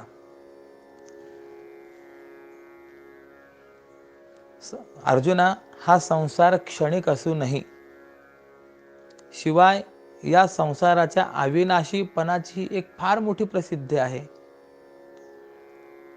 परंतु त्याचा अविनाशीपणा आतून असा आहे, कसा की जसं एका भागाला मेघाच्या तोंडाने समुद्र उपसला जातो आणि दुसरीकडे नद्या त्याला भरीतच असतात. म्हणजे समुद्र जो आहे ना, हा मेघाच्या मुखाने उपसला जातो. मेघ समुद्रातलं पाणी घेतात, वर जातात, म्हणजे समुद्रातलं पाणी कमी होत जातं की नाही. परंतु दुसऱ्या बाजूने नद्या मात्र त्याला भरतच असतात, त्यामुळे तो कमी होत नाही आणि जास्तही होत नाही आणि सर्व काळ सर्व बाजूंनी भरलेला आहे असं वाटतं.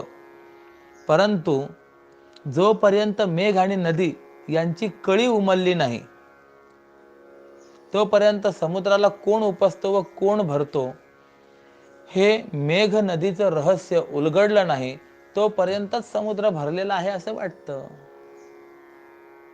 हे जसं आहे त्याप्रमाणे या वृक्षाचे उत्पत्ती नाश हे वेगाने होत असल्यामुळे संसाराचं क्षणिकत्व हे लक्षात येत नाही आणि म्हणून सामान्य लोक, अविचारी लोक या संसाराला अव्यय याचाच अर्थ अविनाशी असं म्हणतात. वस्तुतः त्याच्यामध्ये उत्पत्ती लय सारखा चालू आहे. जसं समुद्राचं उपसणं भरणं सारखं चालू आहे, परंतु जोपर्यंत हे रहस्य लक्षात येत नाही तोपर्यंत समुद्र सदा सर्व काळ सारखा आहे असं आपल्याला वाटत राहतं.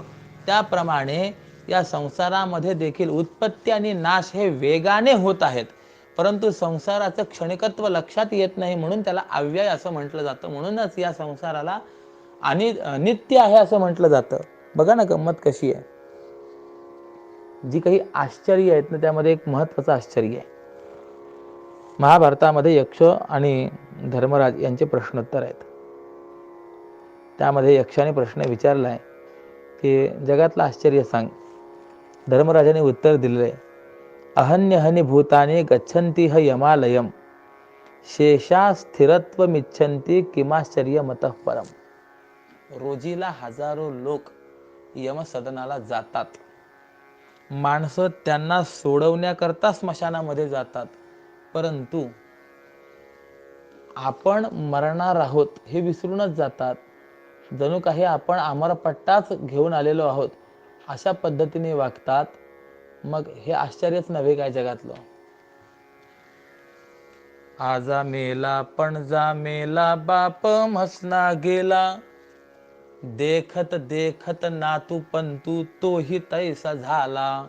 संतांनी असं वर्णन केलेलं आहे. सगळेच जाणारे, परंतु असं असतानाही आपण मरके आहोत हे आपल्याला कळत नाही. हे आश्चर्यच नव्हे काय. आपलं शरीर सुद्धा प्रतिक्षणाला मरणार आहे. प्रतिक्षण आपण मरणाकडे अग्रेसर होत आहोत. एखाद्या सापाने एखादा बेडूक गिळावा म्हणजे तोंडात धरावा गिळण्याकरता, तो जसा क्षणोक्षणाला त्याच्या मुखामध्ये जातोय त्याप्रमाणे काळरूपी सर्पाच्या मुखामध्ये आपण क्षणोक्षणाला ग्रास होत आहोत. परंतु आपण स्वतः काळरूपी सर्पाचे ग्रास होत असताना ते आपण विसरून जात आहोत आणि आपण इतरांचा ग्रास करण्याचा प्रयत्न करत आहोत. हे वैशिष्ट्यच नव्हे काय, आश्चर्यच नव्हे काय. आपण दुसऱ्याचं नश्वरत्व पाहतो, पण स्वतः आपण नश्वर आहोत, नष्ट होणारे आहोत, मरके आहोत हे लक्षातच येत नाही. असा हा संसाराचा अव्ययपणा म्हणजे अविनाशीपणा हा जगामध्ये प्रसिद्ध आहे बाबा. असो, म्हणून पुढे उदाहरण देतात. एरवी दानशील मनुष्य एकीकडे दान करून धनाचा खर्च करतो आणि दुसरीकडे त्या दानाच्या पुण्याने धनाचा संचय करत असतो. हे जसे त्याप्रमाणे नाश होत असूनही हा संसार वृक्ष अविनाशी आहे असं वाटतं.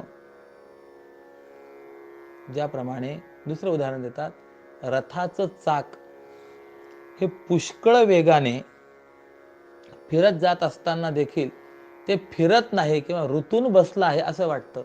बघा, खूप वेगाने ज्या वेळेला ते चाक फिरतं ना त्यावेळेला हे चाक फिरत नाही असंच आपल्याला वाटतं, स्थिर असल्यासारखं वाटतं. त्याप्रमाणे काही काळ लोटल्यानंतर जी प्राणीरूपी शाखा वाळून जाते व ज्या स्थानापासून गळून पडते त्याच ठिकाणी दुसऱ्या कोट्यावधी प्राण्यांच्या शाखा या जोमाने उत्पन्न होतात. परंतु आकाशात पसरलेलं आषाढातील आभाळ केव्हा येतं आणि केव्हा जातं हे जसं कळत नाही, त्याप्रमाणे पहिली शाखा केव्हा गळून पडली आणि त्याच्या जागी दुसऱ्या कोट्यावधी शाखा केव्हा उत्पन्न झाल्या हे कळत सुद्धा नाही. आणि मग ब्रह्मदेवाचे 100 वर्ष झाले म्हणजे एक महाकल्प होतो. ब्रह्मदेवाचा एक दिवस म्हणजे एक कल्प. ब्रह्मदेवाचा दिवसही किती मोठा आहे आपण मागे पाहून आलेलो आहोत. आता तो विषय पुन्हा नाही. मग त्याचे 100 वर्ष ब्रह्मदेवाचे पूर्ण झाले की त्याला एक महाकल्प म्हणतात. मग त्या महाकल्पाच्या शेवटी उत्पन्न झालेलं जगत उन्मळून पडतं आणि कल्पाच्या सुरुवातीला जसं होतं तसंच दुसऱ्या जगाचं अरण्य उत्पन्न होतं. जगाचं नाही, जगांचं अरण्य उत्पन्न होतं आणि मग ते भरभराटीला येतं.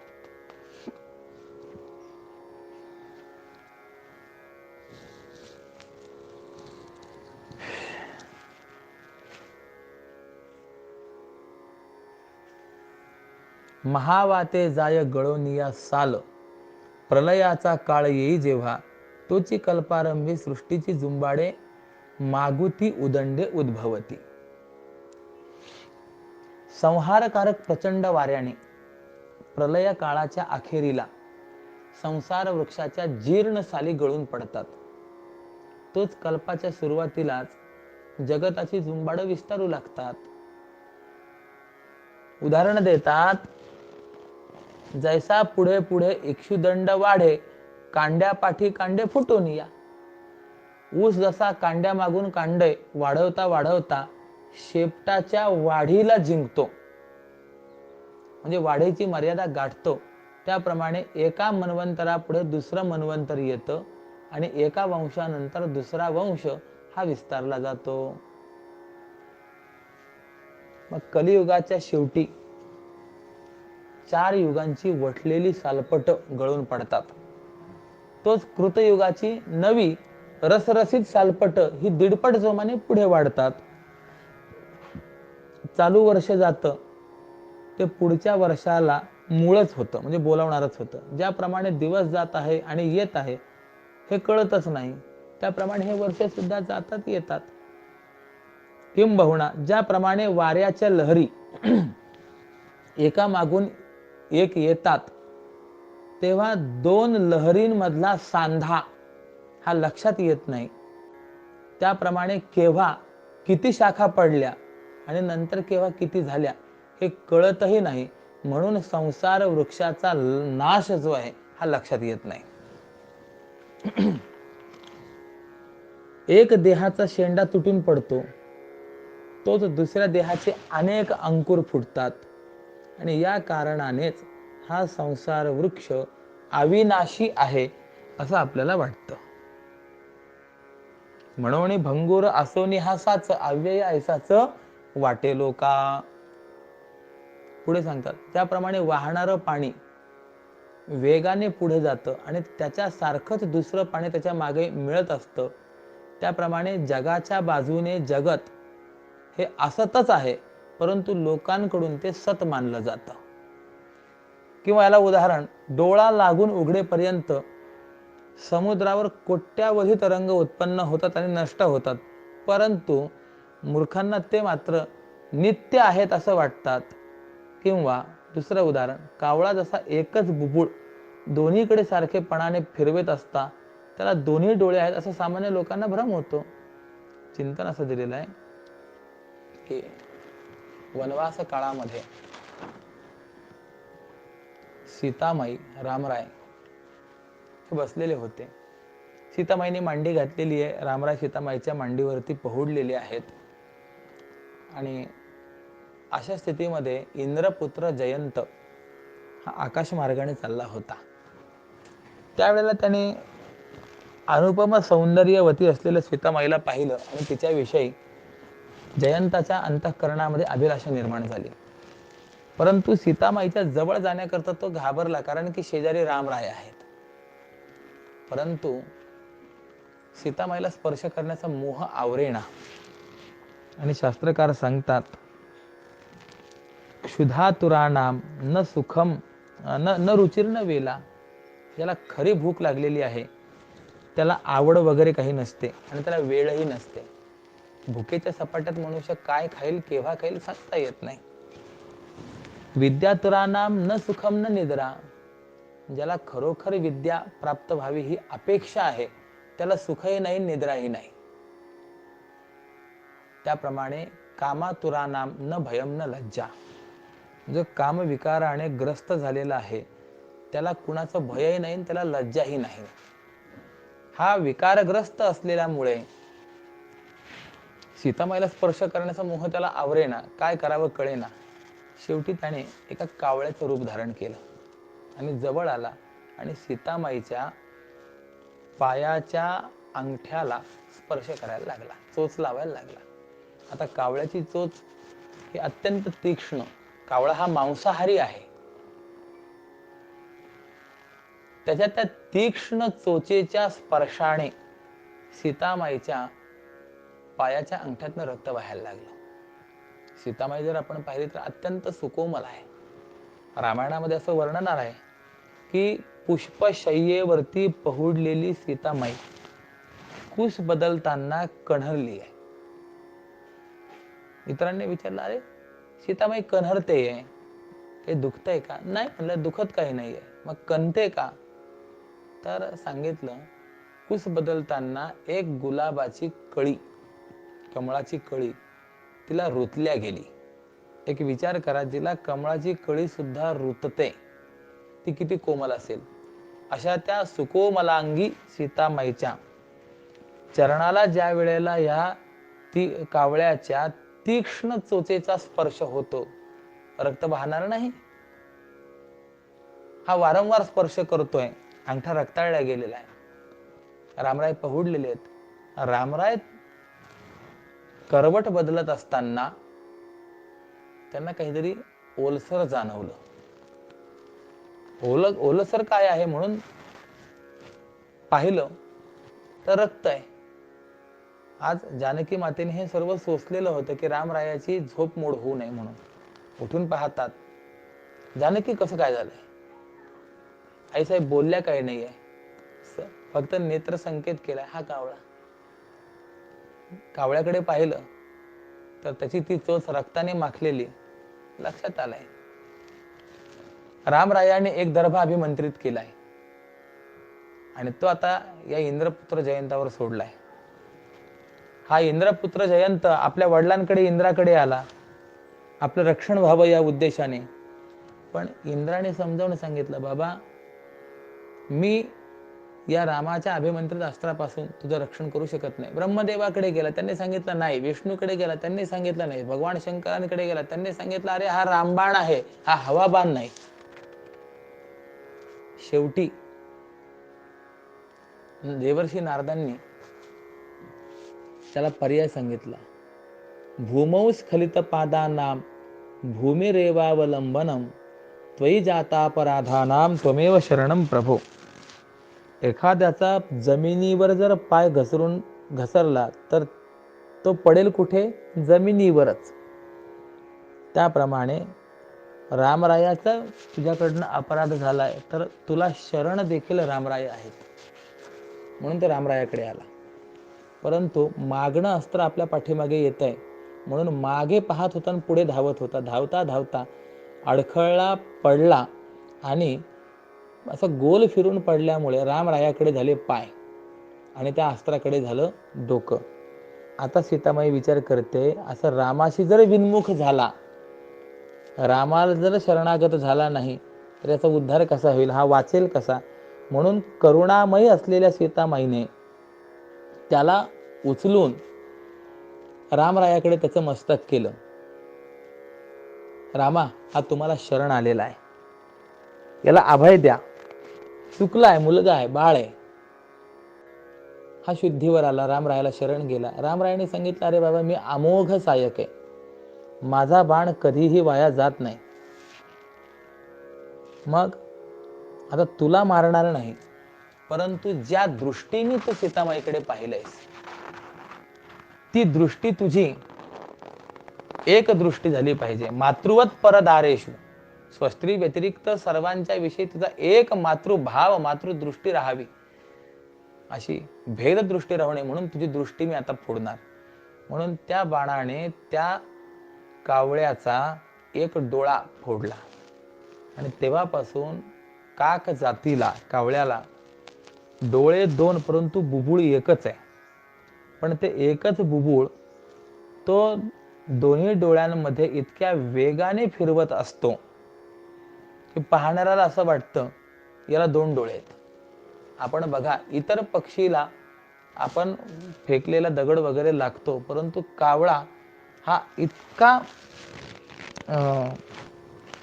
तीक्ष्ण दृष्टी संपन्न आहे, की कावळा हा लवकर हातात सापडत नाही, कावळ्याला दगड वगैरे लागत नाही. किंबहुना विद्यार्थ्याची लक्षणं कशी असावी त्याच्यामध्ये पहिलंच लक्षण दिलेलं आहे, काकदृष्टी ही बकत ध्यानम श्वान निद्रा तथैवच. विद्यार्थी हा काकदृष्टी असावा, म्हणजे कावळ्याची जशी बारीक सूक्ष्म तीक्ष्ण नजर असते, कुठे काय चाललंय अगदी तो बारकाईने पाहत असतो. कावळ्याच्या मागणं जरी तुम्ही खाली वाकलात तरी लगेच कावळा पटकन उडून जातो. त्याप्रमाणे त्या विद्यार्थ्याची दृष्टी असली पाहिजे. कावळा जसा एकच बुबुळ दोन्हीकडे सारखेपणाने फिरवत असताना त्याला दोन्ही डोळे आहेत असं सामान्य लोकांना भ्रम होतो, किंवा म्हणजे आता जगत अनित्य असताना हे नित्य कसं वाटतं, हा भ्रम कसा होतो, त्याविषयी माऊली आपल्याला सांगतायत. दुसरं उदाहरण देतात. एखादी भिंगरी ही वेगाने ज्या वेळेला फिरते तेव्हा ती जमिनीला जडली आहे किंवा जमिनीमध्ये रुतून बसली आहे असं वाटतं. याप्रमाणे अतिशय वेगच हा स्थिरतेच्या भ्रमाला कारण होतो. आपण एखादा भोवरा जर जमिनीवरती फिरवला जोरात तर अतिशय वेगामुळे तो आपल्याला फिरतोय असं न वाटतं, तो आपल्याला स्थिर आहे असं वाटतं. वेग तेवढा असला पाहिजे. त्याप्रमाणे हे जगत अनित्य असतानाही त्या जगताच्या उत्पत्ती नाशाचा वेगच एवढा प्रबळ आहे की तो वेगच हे जग नित्य आहे अशा स्थिरतेच्या भ्रांतीला भ्रमाला कारण ठरतो. म्हणून पुढे माऊली म्हणतात, असो हे बहुत जैसे का कोलित वेगे अंधारत भुवंडिता. हे दृष्टांत असू द्या म्हणे. आता एकच दृष्टांत सांगतो. कोलीत जसं अंधारामध्ये अतिवेगानं फिरवलं तर ते विस्तृत चक्राकार दिसतं. आपण बघा, एखादी अगरबत्ती घ्या, पेटवा आणि पेटवलेली ती अगरबत्ती अशी गोल गोल गोल गोल वेगाने फिरवा. ज्यावेळेस आपण ती वेगाने गोल गोल फिरवाल त्यावेळेला असं वाटतं की जणू काही हे अग्नीचं असलेलं एक चक्रच आहे, चाकच आहे, असा भ्रम होतो की नाही? प्रयोग करून बघा. त्याप्रमाणेच हा संसार वृक्ष देखील एकदम मोडतो, एकदमच विस्तारतो आणि हा त्याचा प्रवाह न कळाल्यामुळे अविचारी अविवेकी लोक याला अविनाशी मानतात. परंतु जो विवेकी पुरुष आहे तो या वृक्षाच्या उत्पत्ती नाशांचा वेग पाहतो आणि त्यावरूनच हा क्षणिक आहे असं ओळखतो. परंतु त्याचा वेग पाहता हा क्षणाचा काळ देखील ज्याला अधिकच स्थूल वाटतो त्याहीपेक्षा कमी अशा निमेष कालात कोटी वेळा उत्पन्न होतो आणि कोटी वेळा नष्ट होतो हे तो जाणतो. म्हणजे डोळ्याची पापणी लवते न लवते इतका जो कालावधी याला निमेष काल म्हणतात. या निमेष कालामध्येच हा संसार कोटी वेळेला निर्माण होतो आणि कोटी वेळेला नष्ट होतो. इतका याचा प्रबळ असलेला वेग आहे. आणि हे जो जाणतो ना, जो या वृक्षाचं मूळ अज्ञाना वाचून दुसरं नाही आणि तशीच या वृक्षाची संसार वृक्षाची सत्ता ही प्रातिभासिक सत्ता आहे. म्हणजे स्वप्नामध्ये स्वप्नाची जशी सत्ता आहे प्रतिभास मात्र, भास होतो तो पर्यंतच, अशी या संसाराची सुद्धा प्रातिभासिक सत्ता आहे. आणि हा संसार वृक्ष म्हणजे शीर्ण सालीचा, वठवलेल्या सालीचा वृक्ष आहे असं ज्याने जाणलं अर्जुना, अशा त्या महात्म्याला मी सर्वज्ञ देखील जाणता म्हणतो. तोच खरा जाणकार आहे आणि वेदाच्या तात्पर्यभूत सिद्धांताला तोच पुरुष वंद्य आहे. किंबहुना सर्व योग साधनांच्या अभ्यासाने लाभलेलं फळ हे त्याला एकट्यालाच उपयोगाला आलं असं जाणावं. फार काय सांगावं, ज्ञान देखील त्याच्या योगानेच जगतं आणि जगात ज्ञानोपदेशाचा संप्रदाय अशा त्या जीवनमुक्त पुरुषामुळेच जिवंत असतो. बरं अर्जुना, आता हे बोलणं फार असू दे. हा भववृक्ष क्षणभंगूर आहे असे जो जाणतो तो कोणाकडून पूर्णपणाने वर्णिला जाईल? कोणाकडनंही त्याचं यथार्थ वर्णन होऊ शकणार नाही. म्हणून त्याच्या वर्णनाला आता विराम देतो. आता पुढे पुन्हा या संसार वृक्षाचंच वर्णन करतात. जे संसार वृक्ष पहिले सांगितला, त्याला तो अनित्य कसा आहे ते सांगितलं, त्याला अश्वत्थ का म्हणतात ते सांगितलं. आणि अशा या संसार वृक्षाला, अश्वत्थ वृक्षाला जो जाणणारा आहे तोच खरा ब्रह्मवेत्ता आहे. यस्तम वेदस वेदवेत ही व्याख्या पूर्ण केली. आणि अशा त्या ज्ञानी पुरुषाचं वर्णन कोणाकडनंही करणं शक्य नाही असा परिहार देऊन पुन्हा संसार वृक्षाच्याच वर्णनाकडे भगवान प्रवृत्त होतात. तो संसार वृक्ष कसा दुसऱ्या श्लोकामध्ये सांगतात. अधश्चोर्ध्वं प्रसृतास्तस्य शाखा गुण प्रवृद्धा विषय प्रबालाः अधश्च मूलान्यनुसंततानि कर्मानुबंधीनि मनुष्यलोके. या श्लोकाचा अर्थ असा आहे की त्रिगुणांनी वाढलेल्या विषयांचे पल्लव ज्याला आहेत अशा त्या संसार वृक्षाच्या शाखा खाली आणि वर पसरलेल्या आहेत. धर्माधर्माचे परिणामी फळ ज्याच्या ठिकाणी घडतं अशा मनुष्य देहरूपी मुळे या मनुष्य लोकात ब्रह्माच्या सापेक्ष खाली पसरलेले आहेत. ठीक आहे. मग याचं व्याख्यान करताना म्हणतात, अधोशाख भवतरुसी ह्या देख ऊर्ध्वी ही अनेक उजू शाखा आणि अधोभागी फाकल्या डहाळ्या तयासिही मुळ्या फुटोनिया. म्हणजे या प्रपंचरूपी वृक्षाला खाली जशा शाखा म्हणजे डहाळ्या आहेत तशा वरतीही सरळ अशा पुष्कळ शाखा डहाळ्या आहेत. आणि खाली विस्तारलेल्या ज्या फांद्या आहेत ना त्या फांद्याच मुळं होतात. मग त्या मुळाखालीही वेलीचा आणि पालवीचा विस्तार होतो. असं जे आम्ही उपक्रमामध्ये म्हटलेलं होतं ना ते आता सोप्या भाषेत सांगतो, ऐक. म्हणजे पूर्वी जे काही वर्णन केलेलं होतं तर त्याचा विस्तार सांगतात आणि सोप्या भाषेत सांगण्याचा प्रयत्न करतात. माऊलींनी सोप्या भाषेत सांगितलं तरी ते आपल्याला अवघडच असतं की नाही. मोगलाईमध्ये एक उदाहरण आहे. एकदा राज्यामध्ये दुष्काळ पडला. त्यावेळेला अनेक मंडळी बादशहाकडे गेली आणि सांगितलं, राजेसाहेब खायला काही मिळत नाही, खाण्याकरताची काही व्यवस्था करा. त्यावेळेला तो बादशहा म्हणाला, अरे कुछ नहीं मिलता है तो कुछ दिन घी खिचडी खाकर गुजारा नहीं कर सकते. काही दिवस तूप खिचडी खाऊन तुम्ही राहू शकत नाही. ती प्रजा म्हणाली, राजे साहेब तुम्ही राजे आहात त्यामुळे तुम्हाला तूप खिचडी खाणं सोपं आहे, परंतु आम्हाला ती देखील मिळत नाही ना. म्हणजे याचाच अर्थ असा आहे की मोठ्यांना जे सोपं असतं ते लहान्यांकरता नेहमीच अवघड असतं. म्हणून माऊली जरी म्हणत असतील की मी सोप्या भाषेत सांगतो ऐक, तरी देखील अर्जुनाच्या पंक्तीला बसण्याची तयारी असेल, पात्रता असेल तरच ते सोपं वाटणार आहे. नाहीतर आपल्यासारख्यांकरता माऊलींनी सोपं म्हणून जे सांगितलं ते देखील अवघड आहेच. आणि त्यांनी जे अवघड म्हणून सांगितलं ते तर आपल्याला या जन्मात कळण्याची शक्यता नाही आहे. म्हणून आता जे सोपं म्हणून ते सांगतात ते ना ते ऐका. तेची सांगू आता सोपारे करून ऐका अवधान देऊनिया. आपण अवधान देणं एवढंच आपण करू शकतो, बाकी ते सोपं आहे असं निश्चित नाहीच. तरी अज्ञानाचे दृढमूळ देखे महत्तत्वादिके भरा येता तया छंदोरूपी मोठमोठी पाने फुटोनी वाढणे घडे ह्याचे. अभंग क्रमांक 255 पासून. अधिष्ठान ब्रह्माच्या ठिकाणी बळकट मूळ असलेल्या अज्ञानाने या महत्त्वादी पदार्थ आणि वेदांची विधी निषेधात्मक शासन स्वीकारूनच प्रपंचाचे अनेक मोठे मोठे अरण्य निर्माण केले आहेत. परंतु प्रथमजः स्वेदज, जरायुज, उद्भिज्ज आणि अंडज असे 4 मोठे दांडे हे बुडातून निर्माण होतात या संसार वृक्षाच्या. मग या 4 प्रकारच्या प्राण्यांपासून 84 लक्ष प्रकारचे अंकुर निर्माण होतात.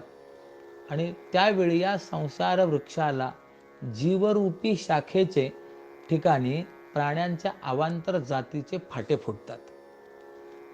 मग त्यापैकी अनंत प्राणीसृष्टीमध्ये काही शाखा या शुद्ध बीज परंपरेने सरळ उत्पन्न होतात, तर काही त्या मुख्य आणि शुद्ध जातीच्या शाखेला संकरित म्हणजे आडव्या डहाळ्या फुटतात.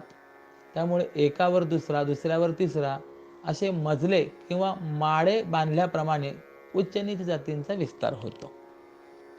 मग स्त्री, पुरुष, नपुंसक असे भिन्न भिन्न आकृतींचे घोष हे स्वाभाविक कामादी विकारांच्या ओझ्याने इकडे तिकडे हलतात आणि इच्छादी विकारांनी प्रेरित होऊन ते नाना प्रकारचे व्यवहार करतात.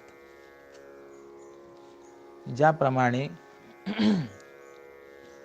वर्षाकाळ हा नव्या मेघांच्या रूपाने आकाशात पसरत असतो, त्याप्रमाणे अज्ञानाच्या ठिकाणी जगातील सर्व आकार हे विस्ताराला प्राप्त होतात. आता लक्षात घ्या, अज्ञान शब्द हा माया या अर्थीच आपण प्रत्येक ठिकाणी वापरायचा आहे. त्याप्रमाणे मायेच्या ठिकाणी जगातील सर्व आकार हे विस्ताराला प्राप्त होतात. अज्ञानाच्या ठाई तैसी फाके भली नित्य नवी वल्ली आकाराची. वल्ली या शब्दाचा अर्थ होतो वेल. आकाराची वेल विस्ताराला प्राप्त होते. फाके म्हणजे विस्ताराला प्राप्त होणे, वाढणे. आणि मग त्या शाखेच्या स्वाभाविक ओझ्याने त्या शाखा खाली लवून एकमेकांमध्ये गुंततात आणि जेव्हा मग त्रिगुणांच्या क्षोभाचं वारं वाहू लागतं, त्यावेळेला त्या गुणांच्या त्या अतिवेगवान वाऱ्याच्या तडाख्याने ऊर्ध्वमूळ असलेला हा वृक्ष 3 ठिकाणी चिरला जातो. हा जो संसार वृक्ष आहे ना, या गुणांच्या झंझावाताने वेगवान तडाख्याने ऊर्ध्वमूळ म्हणजे जसा अधिष्ठान वरती आहे असा वृक्ष, संसार वृक्ष 3 ठिकाणी चिरला जातो. मग त्यापैकी ज्या वेळेला रजोगुणाच्या लहरी अधिक वेगाने वाहतात, त्यावेळेला मनुष्य जातीच्या शाखा वाढतात.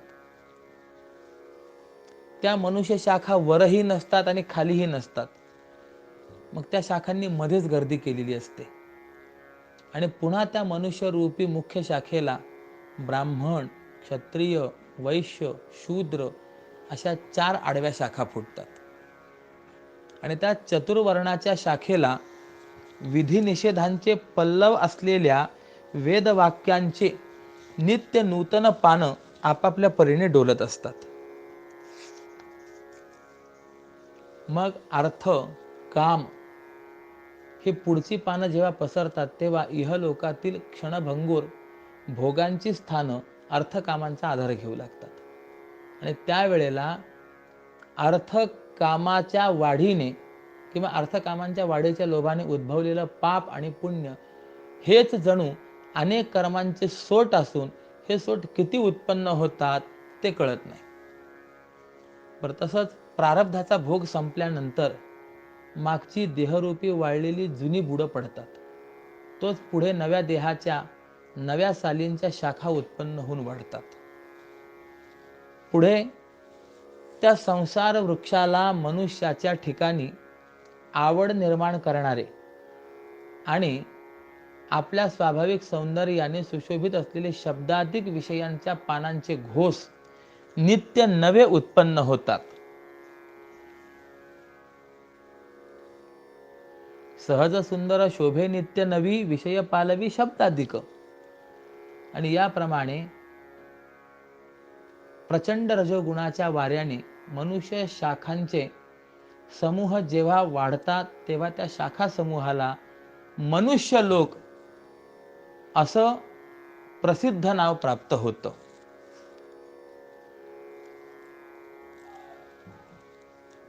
आणि तसेच तो रजोगुणाचा वारा एक क्षणभरच ओसरू लागतो, तोच तमोगुणाचा अतिभयंकर वारा वाहू लागतो. आता या त्रिगुणांच्या झंझावाताने वाऱ्याने हा संसार वृक्ष 3 ठिकाणी उभा चिरला गेला की नाही, तर त्यापैकी रजोगुणाचा वारा वाहत असताना या संसाराच्या ठिकाणी या मनुष्य शाखेचा विस्तार होतो आणि काय काय प्रकार घडतात त्याचं वर्णन आतापर्यंत झालेलं आहे. आणि मग असा रजोगुणाचा वारा थांबवणे क्षणैक रजाचा व्यापार वाहू लागे थोर तमोवायू. रजोगुणाचा वाऱ्याचा व्यापार थांबवून म्हणजे तो वारा थांबवून ज्यावेळेला तमोगुणाचा वारा वाहू लागतो, तो अतिभयंकर वारा आहे. त्यावेळेला या संसार वृक्षाच्या ठिकाणी काय स्थिती निर्माण होते याचा विचार आपण उद्या प्रश्न करणार आहोत. वेळेची मर्यादा पाहत असताना एक साधारणतः या 1.5-2 तासापर्यंतचं निरूपण आणि पारायण वगैरे सर्व मिळून 2-2.25 तास ते होतात. यामुळे इथनं पुढचं जे निरूपण आहे अभंग क्रमांक 283 पासून हे आपण उद्याच्या सत्रामध्ये ऐकणार आहोत. झालेली वाङ्मयीन सेवा श्री स्वामीजींच्या चरणारविंदी, माऊलींच्या चरणारविंदी, समस्त संत मांदी आळीच्या चरणारविंदी मी समर्पित करून माझ्या वाक्प्रपंचाला या ठिकाणी मी पूर्ण विराम देतो. ओम पूर्णमदः पूर्णमिदं पूर्णात् पूर्णमुदच्यते पूर्णस्य पूर्णमादाय पूर्णमेवावशिष्यते. ओम शांतिः शांतिः शांतिः. पुंडलीक वरदा हरि विठ्ठल श्री ज्ञानदेव तुकाराम पंढरीनाथ भगवान की जय. माऊली ज्ञानेश्वर महाराज की जय. जगद्गुरु श्री तुकाराम महाराज की जय. श्रीमद सच्चिदानंद सद्गुरु श्री स्वामी स्वरूपानंद महाराज की जय. नमः पार्वती पतये. हर हर महादेव हर. त्र्यंबकेश्वर भगवान की जय. ओम राम कृष्ण हरी.